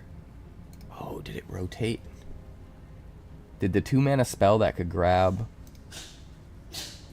an artifact out of your graveyard, did that rotate? It could grab a 3-mana artifact.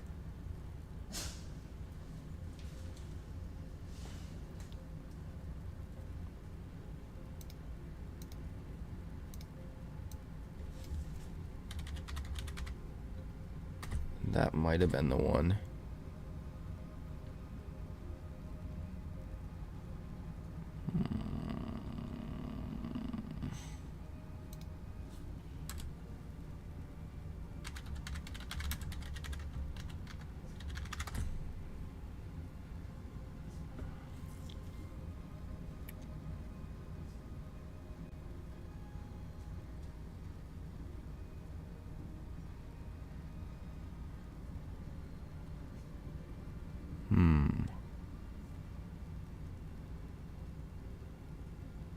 Yeah, I don't think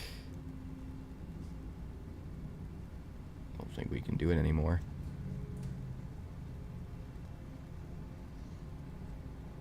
Primary research could be kind of cool, but not cool enough.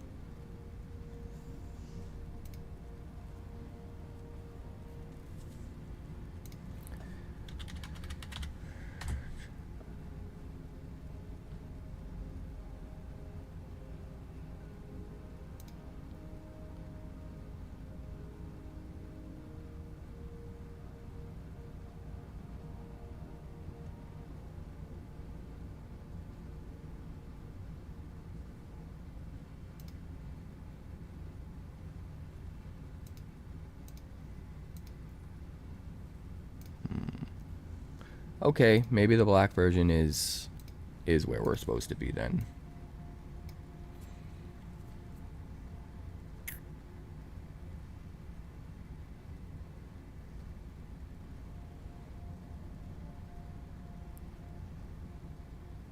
Although I don't love Torch the Tower. Is there a better 1-mana removal spell in Rakdos?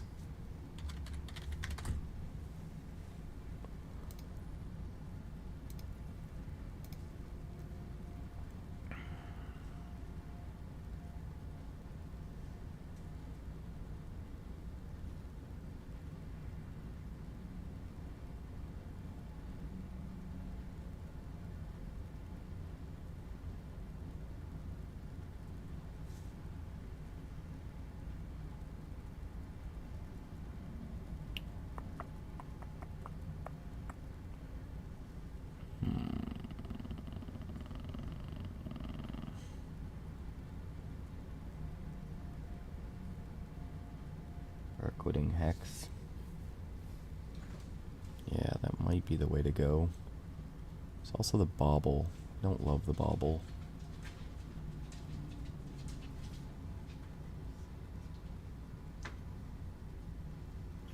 Don't love the Bauble.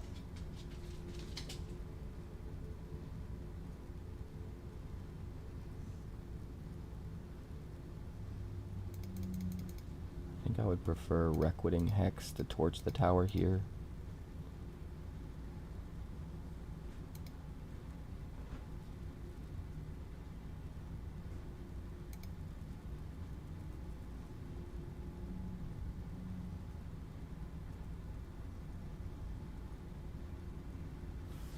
Thing is, we have a lot more creatures than I was expecting. So I don't know if there's maybe better non-creature spells.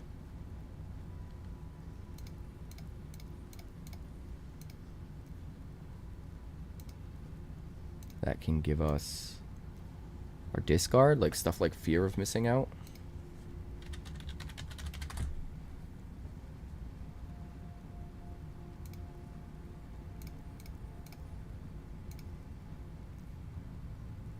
So that we can trigger Artist Talent.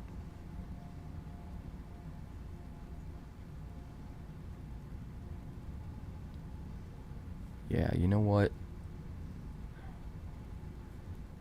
I think I'd rather go all in on the control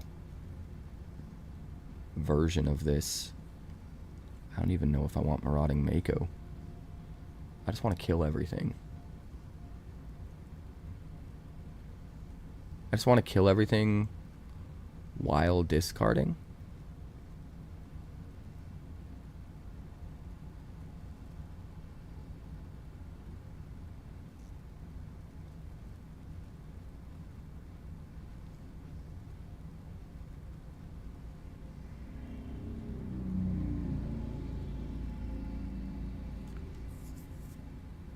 What about Greed's Gambit?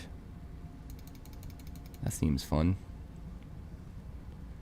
Helps us survive until we get to Pox Plague.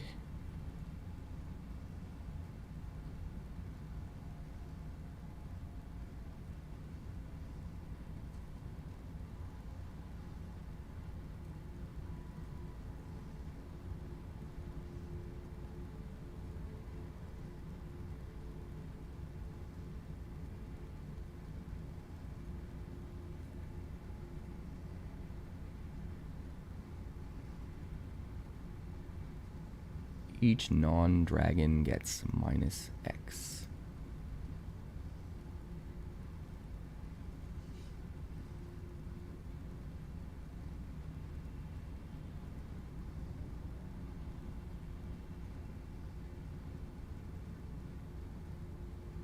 Thrill of possibility.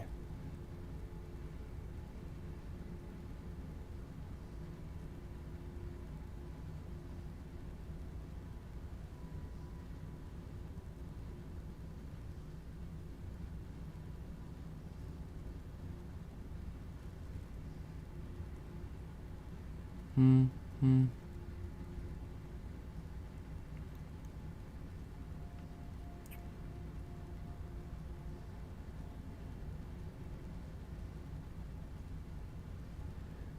Steal the show. Not really. Discard, draw 2. Instants and sorceries.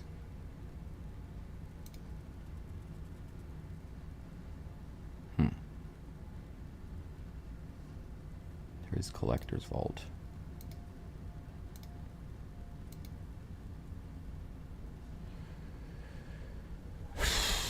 Requiting Hex.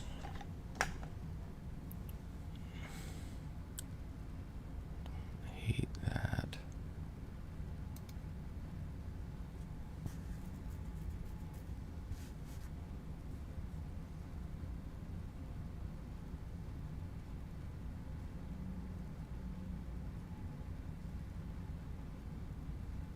$15, $21. should be fine with all the drawing that we're doing.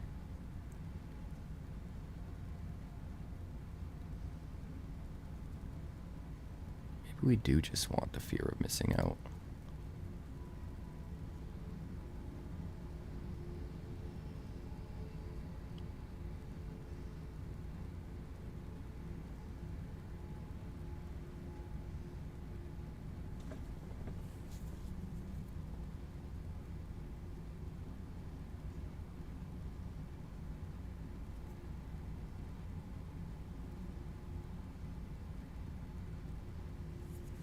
What if we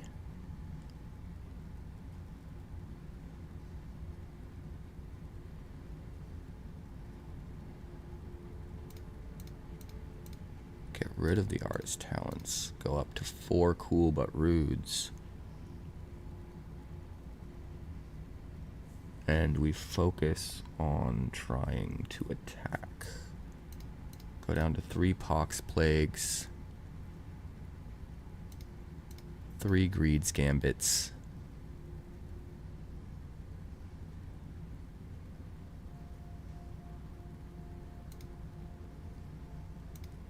Get rid of the tiny bones joints up.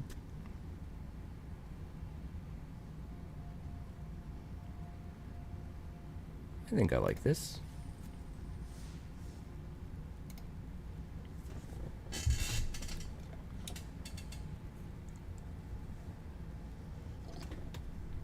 It's not perfect, but we're running out of time. I definitely think we can make a better version of it once the set is out. But I do think it's pretty good for what it is right now. I need a new chair. I need a new chair and a 3rd screen. And possibly a new mouse as well.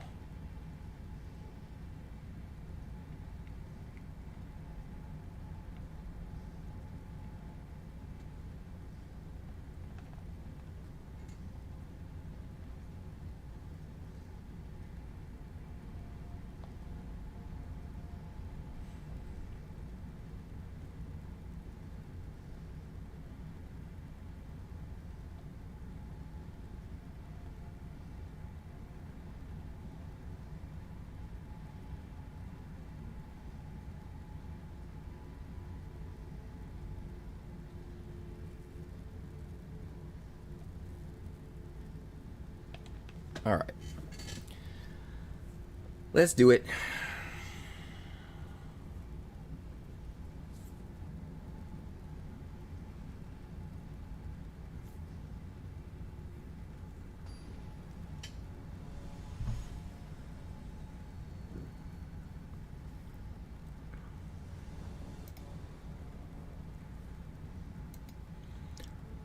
One land. That won't work. 2 lands, but no red. I mean, I guess we'll try it.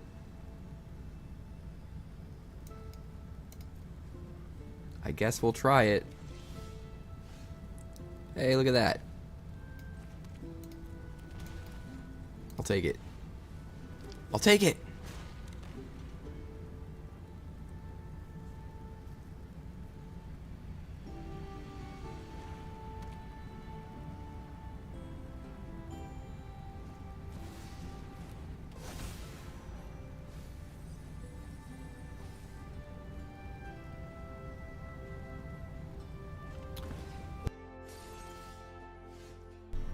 Overlord of the Belmark.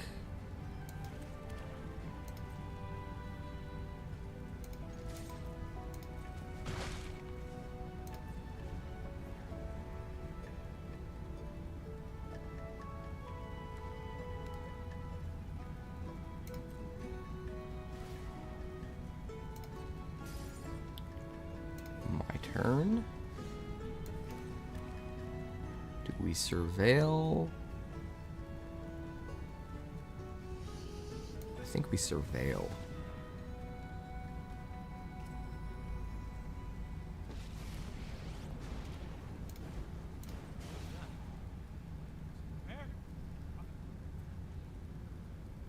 Cool but rude.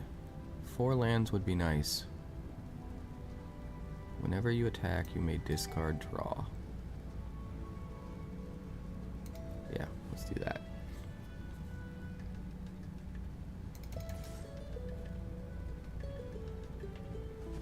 Swinging for 1.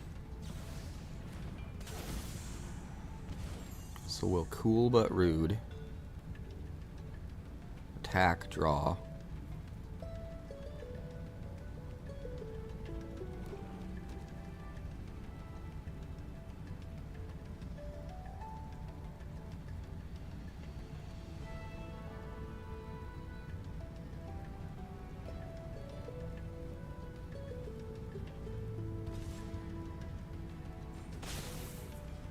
Cool.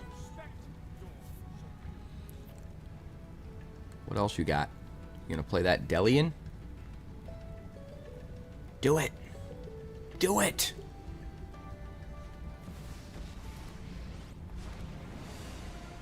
It's Professor Delian. Thank you.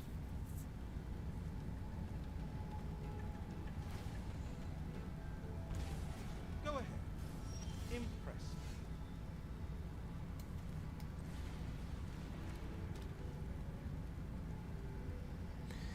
Do do do. Do do.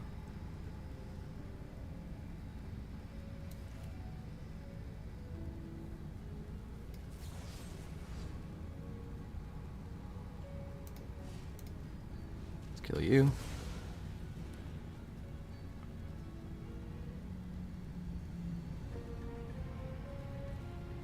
Let's go. I don't know. Do I want to surveil? No. I want to attack here.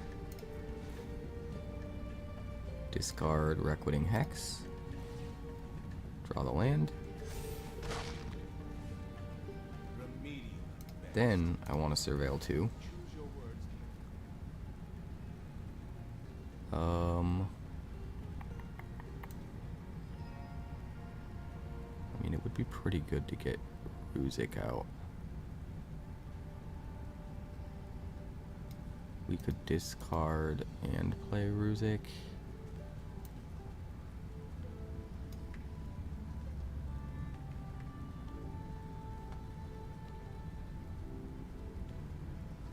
Stump them both. Want to get closer to our 5th land if we can.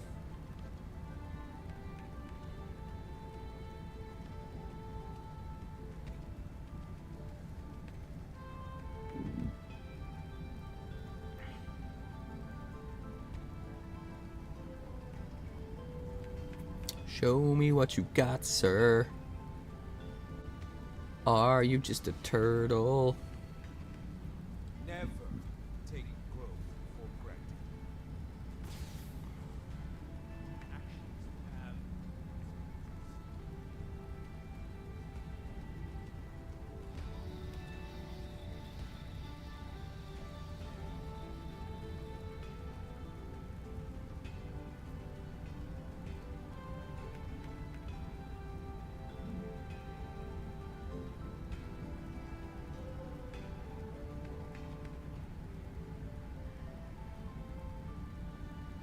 Hello, Mr. Turtle. Day of Black Sun. Interesting.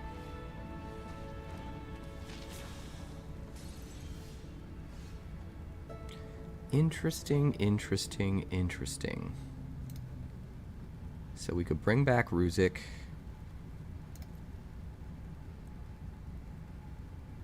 Or we could set ourselves up to find a land.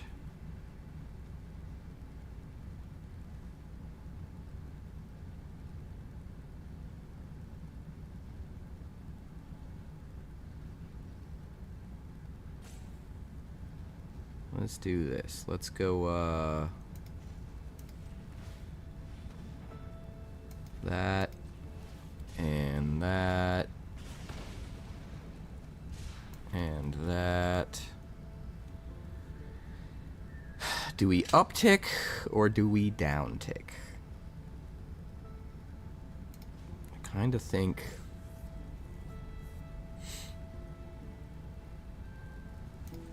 We down tick. Get back Ruzik. It does mean that Ral will die. But we've got back-to-back Poxes. Which seems kind of okay.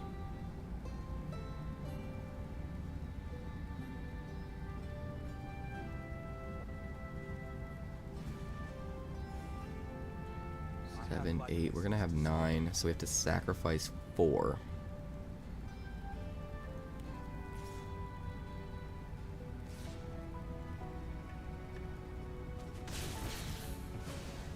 Future generations are Interesting.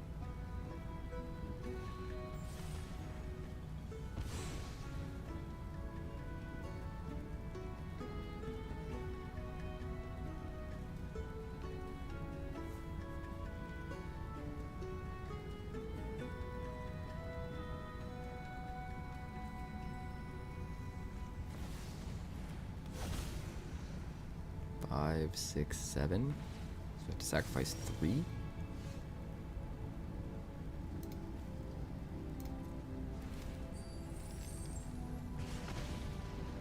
Eight. So we'll have to sacrifice 4.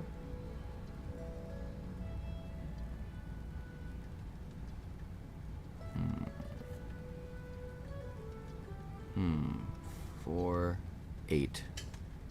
So if we sack the treasure for mana, we still have to sacrifice 3 others. So that seems like it makes sense to me. We only have to sacrifice 3 here.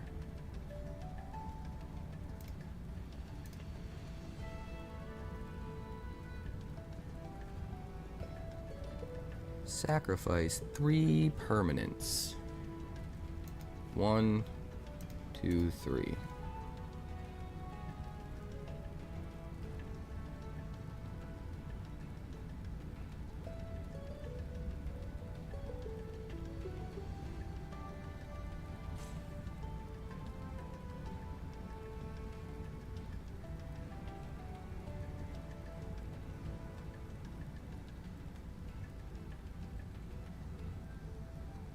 Hello?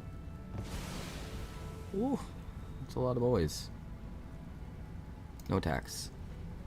I actually think it hurt us more than him.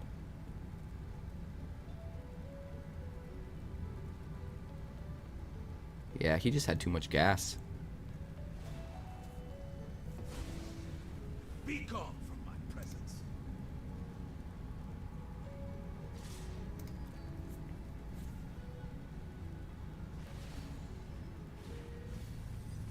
I don't know if this is the best deck for Pox.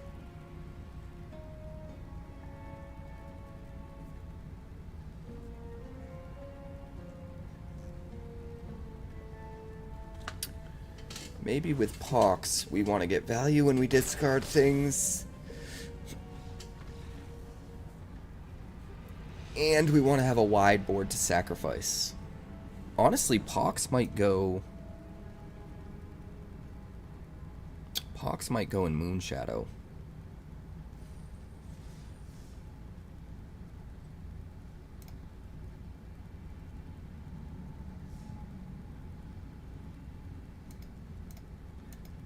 Okay, I see how it works.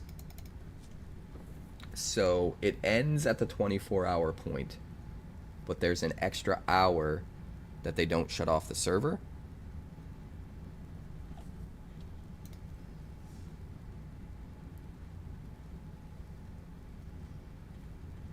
That if you're still in games, if you haven't gotten your 3 losses or 7 wins, you can keep going for the extra hour. So unfortunately, we needed to win that, and we didn't. That's okay, though.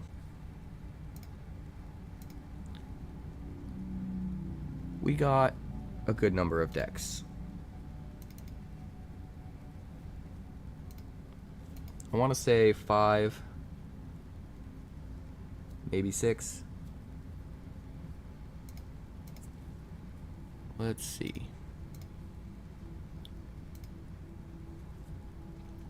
Antiquities, Blink and Miss It, Dingus Egg, Frequency, Get a Life, the Moonshadow deck. So that was 6. And then this kind of weird Pox thing, sort of a 7.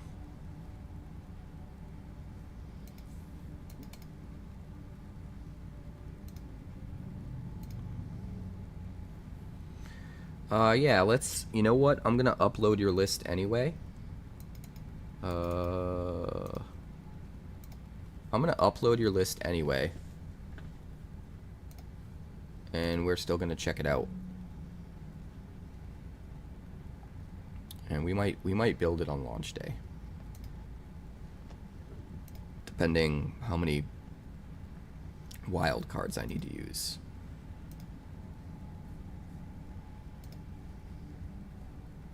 Decks.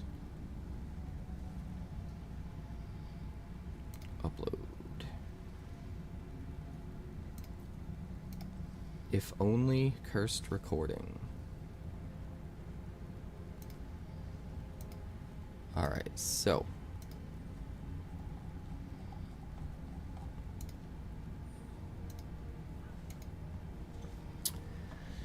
We got Toph the First Metal Bender, making all of your artifacts into lands. And then Resonating Loot, making it so that all of your lands can tap for 2 mana of 1 color if you use it to cast an instant or sorcery. So basically, those two together make it so that every artifact you have in play taps for 2 mana for instants and sorceries.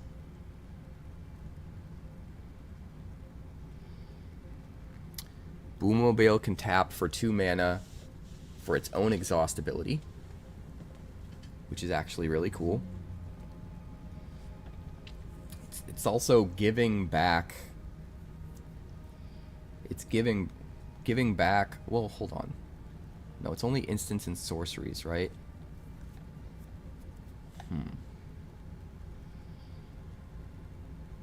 I guess the main.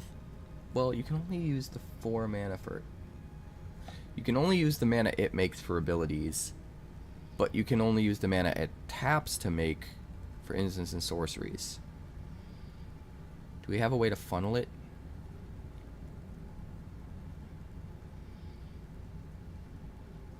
I like the Tablet of Discovery.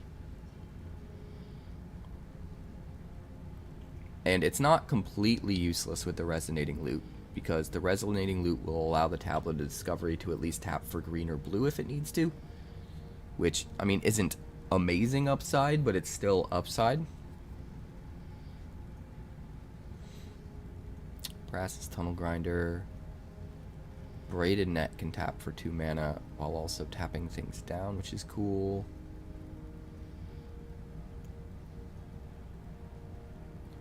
Simulation Aegis. Badgermole Cub, Gene Pollinator. Then we've got Devastating Onslaught. So you use all of the mana from the Resonating Loot for all the artifacts you have out to make way more artifacts.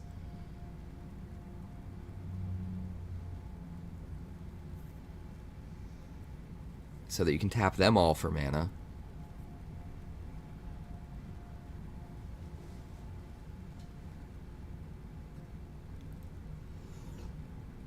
Does seem kind of wild. So the artifact tokens you create with Devastating Onslaught each cost 2 mana to make. And then they each tap for 2 mana. Right? So it's basically free. This is a free spell. Which means we're going to want to somehow get value off of casting the spell, or off of just having a bunch of artifacts in play, even if they're only being tapped to get the mana back that you already spent. Do we have a way to do any of those things?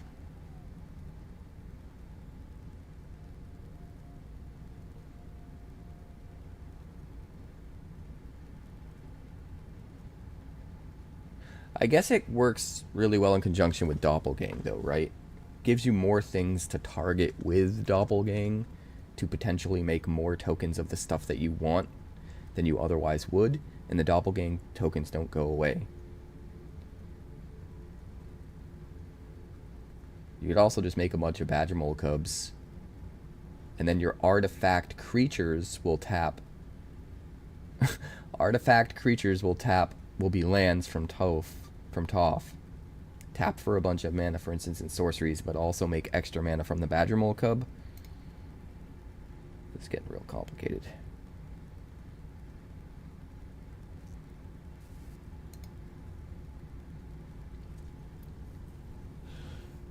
It's getting real complicated, but it looks like a kind of wild deck.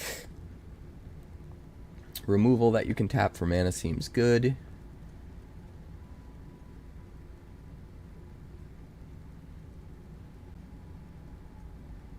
Yeah, this seems pretty wild. 6 Boommobile copies is also pretty nuts.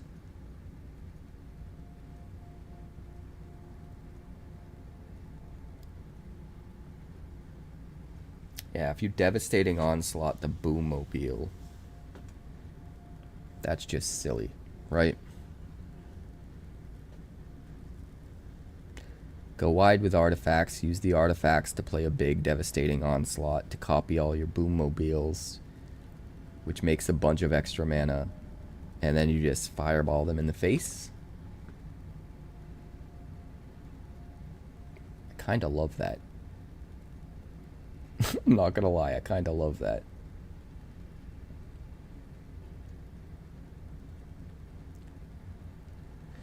So Toph turns all of your artifacts into lands.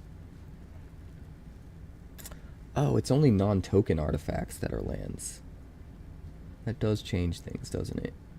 So the copies of Boommobile won't be able to tap to make mana. The copies of anything you make with the Onslaught or the Doppelgang won't be able to tap to make mana. But you probably just win anyway and don't need to.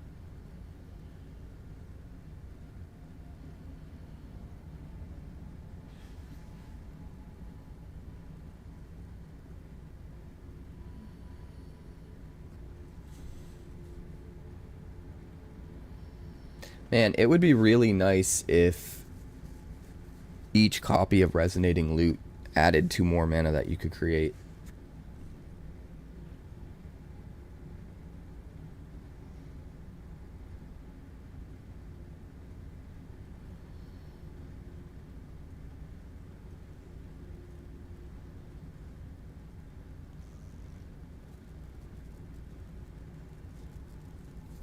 Maybe?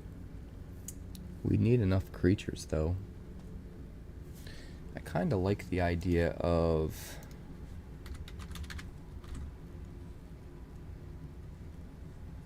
Ravenous Robots. I mean, the tokens won't make mana with the loot, which is kind of a bummer. Actually, do we need to go wide with artifacts at all if those artifacts aren't making mana with the loot? Not really.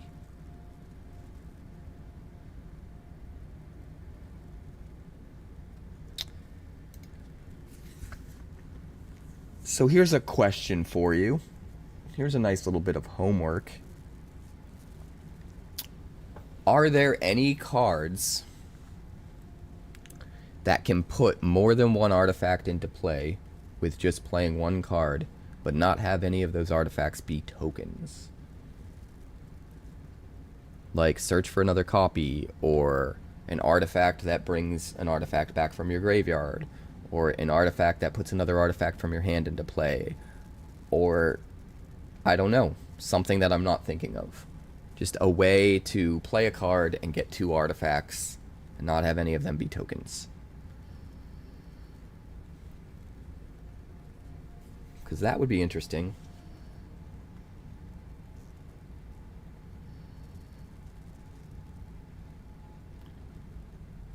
That would be a way to sort of ramp with Toph and Resonating Loot.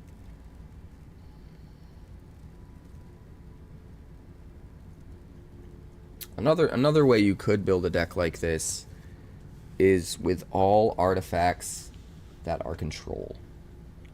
Like every piece of artifact controls the board in some way. Removal, stuff like that. Like 4 braided nets, 4 assimilation Aegis, like go really deep into it. So you're just constantly keeping their stuff off the board while building up artifacts. And then you Toph Resonating Loot combo. I don't think that way is as fun. I don't think I'd want to go that way. But it's something. Bright Glass Gear Hulk. That's a deck we need to build.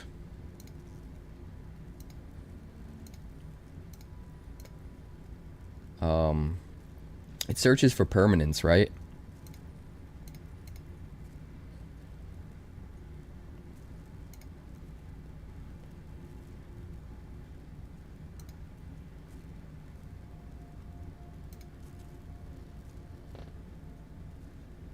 Creature, artifact, creature, or enchantment that costs 1 or less.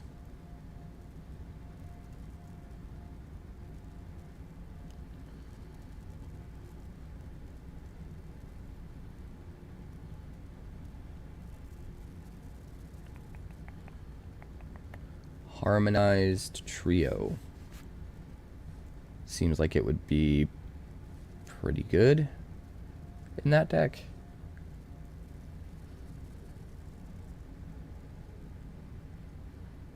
If you're playing a lot of 1-drops, this isn't going to increment very much. Studious First Year could be decent. A number of stun counters on it equal to 3 minus X.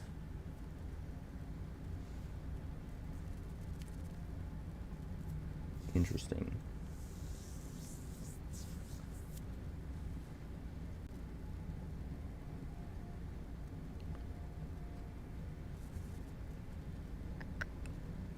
Not a lot of good 1-drops for Bright Glass Gear Hulk.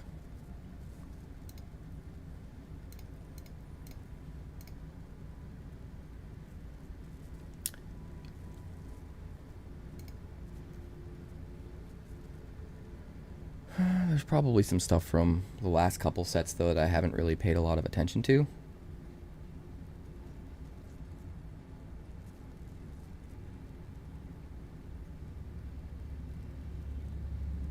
Leader in blue.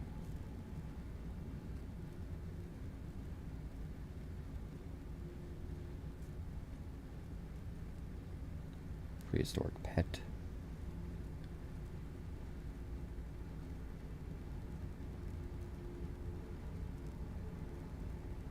Quintessential katana. Not just any katana. Ooh, Dawnhand Dissident.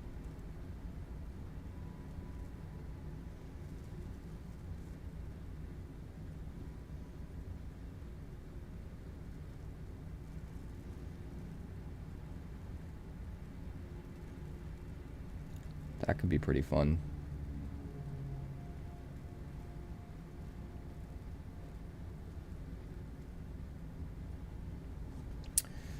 Moonshadow could be cool too.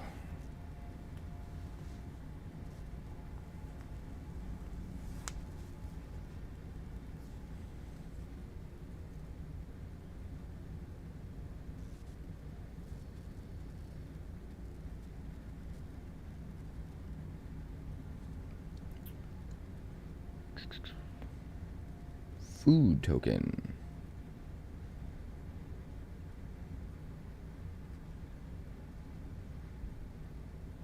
I forgot all about this card. Virulent Emissary? This should have been in our life gain deck. I forgot all about it.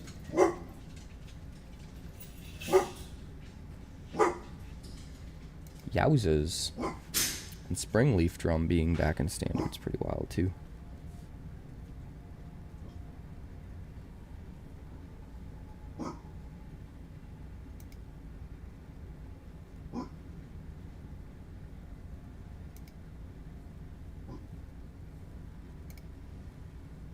Well, there's definitely some interesting stuff there. And there's going to be some interesting stuff for us to explore, for sure, when the set comes out. But that's going to do it for this stream. Let's see if we can find somebody to raid. Do the raiding. Mojo Rogue is on. Hamhawks is playing Chrono Trigger. I have to raid Hamhawks. Jeez Louise. Has to happen.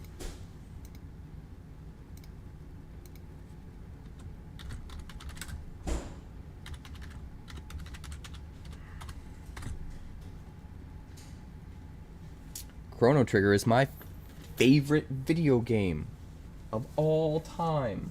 Of all times. Every time. Every single time that there was. But thank you guys for hanging out. Appreciate you. I'll see you on the next stream. We're going to start doing Monday, Wednesday, Friday moving forward. With the exception of tomorrow because I streamed today. So look forward to seeing you guys then. Monday will be community night. Wednesday will be Wonders Wednesday. And Friday will be Free Play Friday. So, love you all. Send all my love to Hamhawks. Check out the YouTube if you haven't already. And I will see you later.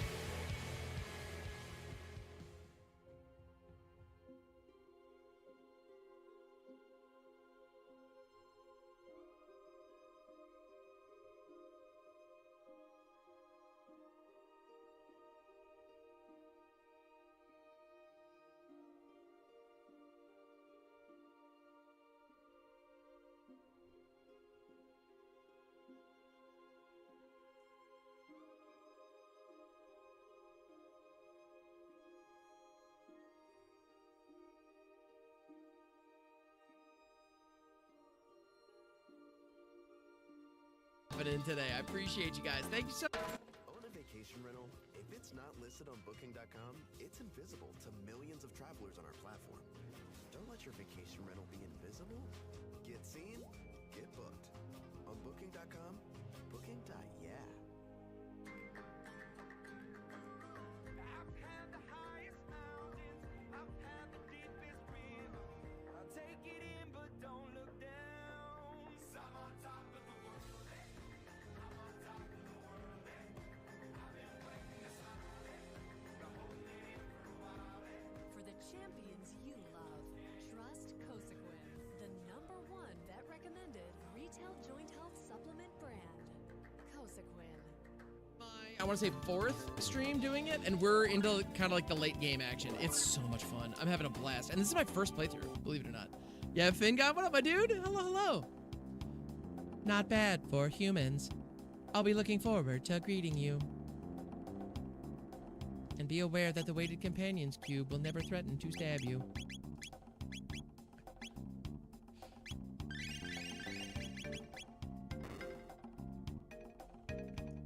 Oh, sorry about the ads there.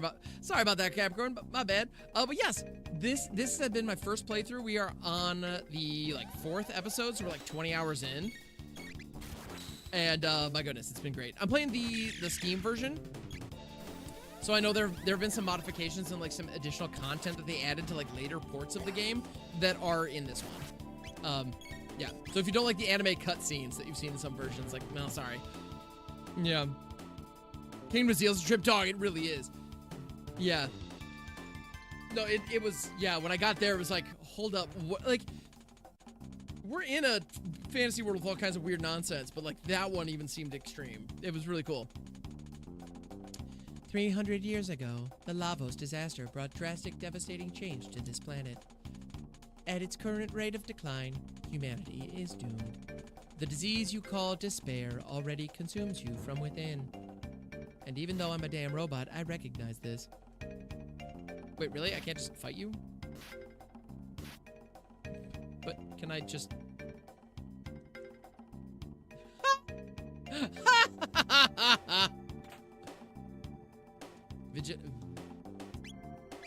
Vigilance hat. Prevents all stale. Oh, wait.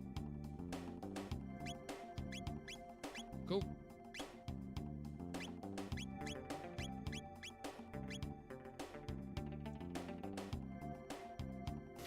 Yeah.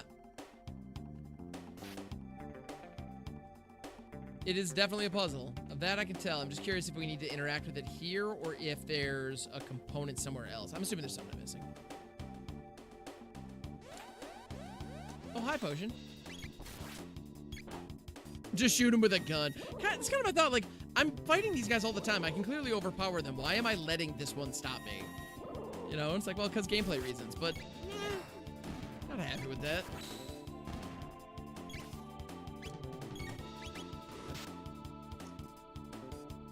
Ask Kala for help. Yeah.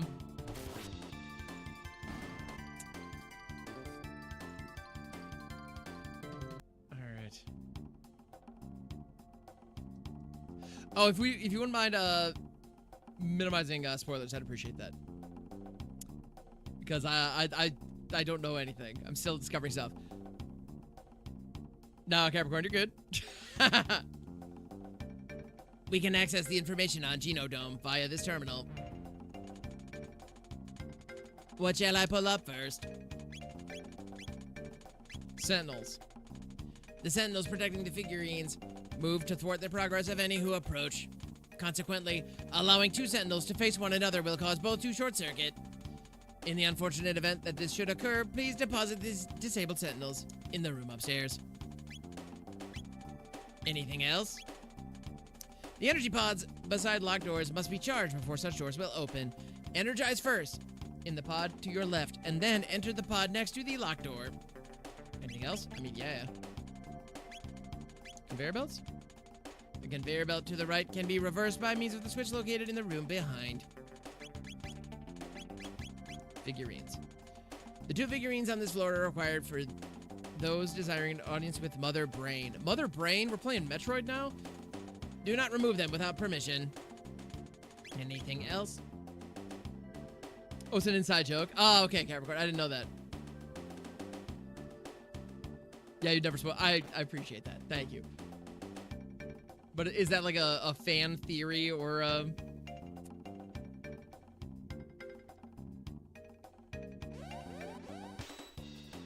over-the-top accent now? That's the plan.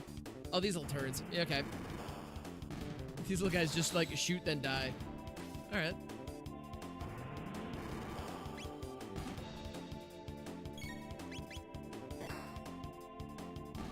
Yeah. Good work, Robo. Yeah, you just wanted to always be in the next room. I respect that. Rapid Fire Fist. That was my nickname in college. All right. Marl's level increased. Excellent. Cures for everyone. Oh, here's a... Yep, this is going to be a thing.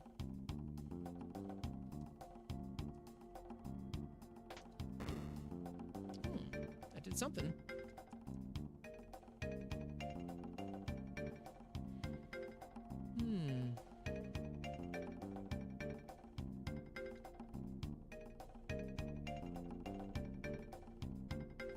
So I need to somehow get a sentinel to be over there to stare at that one.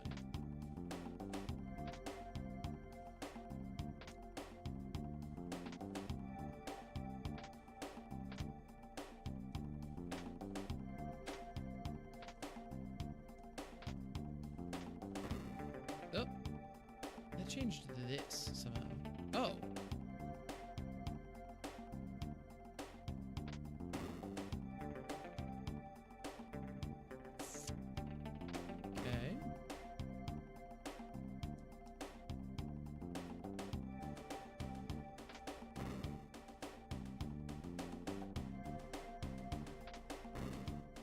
Okay, so that's how we opened that, which...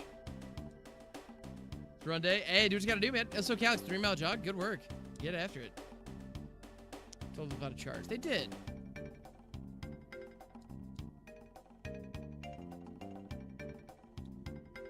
Yeah, something had to be charged.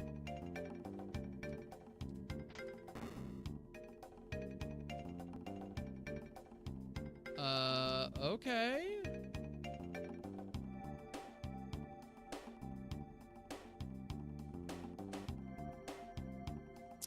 Well, that's interesting.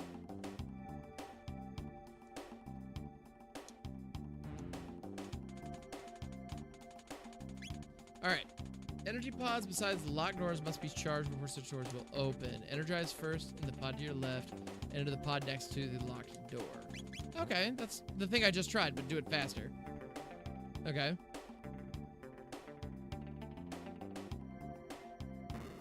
Yeah, there we go. Figurine! Excellent. So wait, I have one of the figurines, and they just said something about the sentinels that guard the figurines. Oh, there's another energy pod. Got it.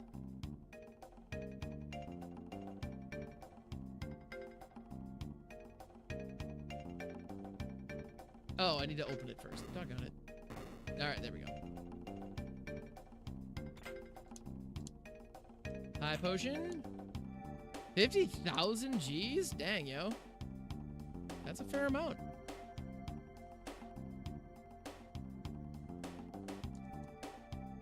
Take the waste chute back to the entrance. No. I'm glad that's an option, but no thank you.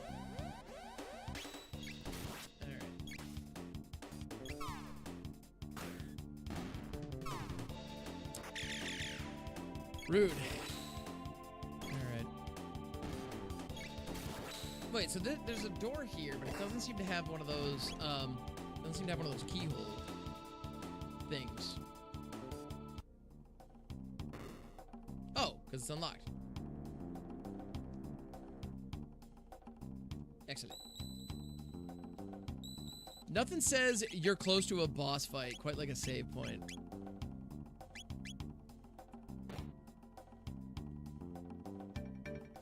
And a long hallway. Okay.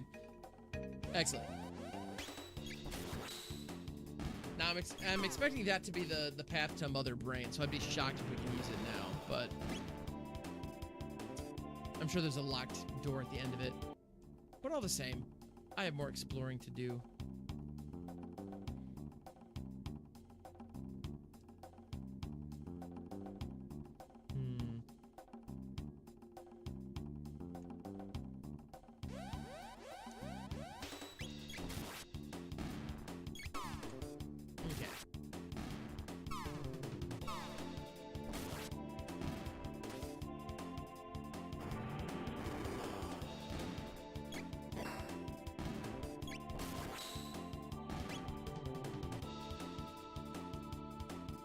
I'm really loving how much experience we're getting in this.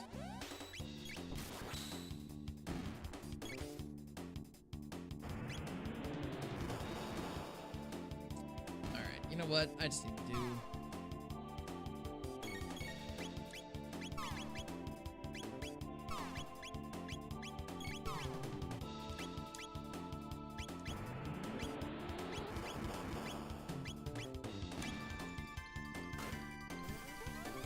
Dance party! Whoop, whoop. Yeah! Thought that was not worth it. So I triggered all of them without actually killing them. Great, love it. Oof. Fortunately, they're not doing squat for damage, but still. Alright.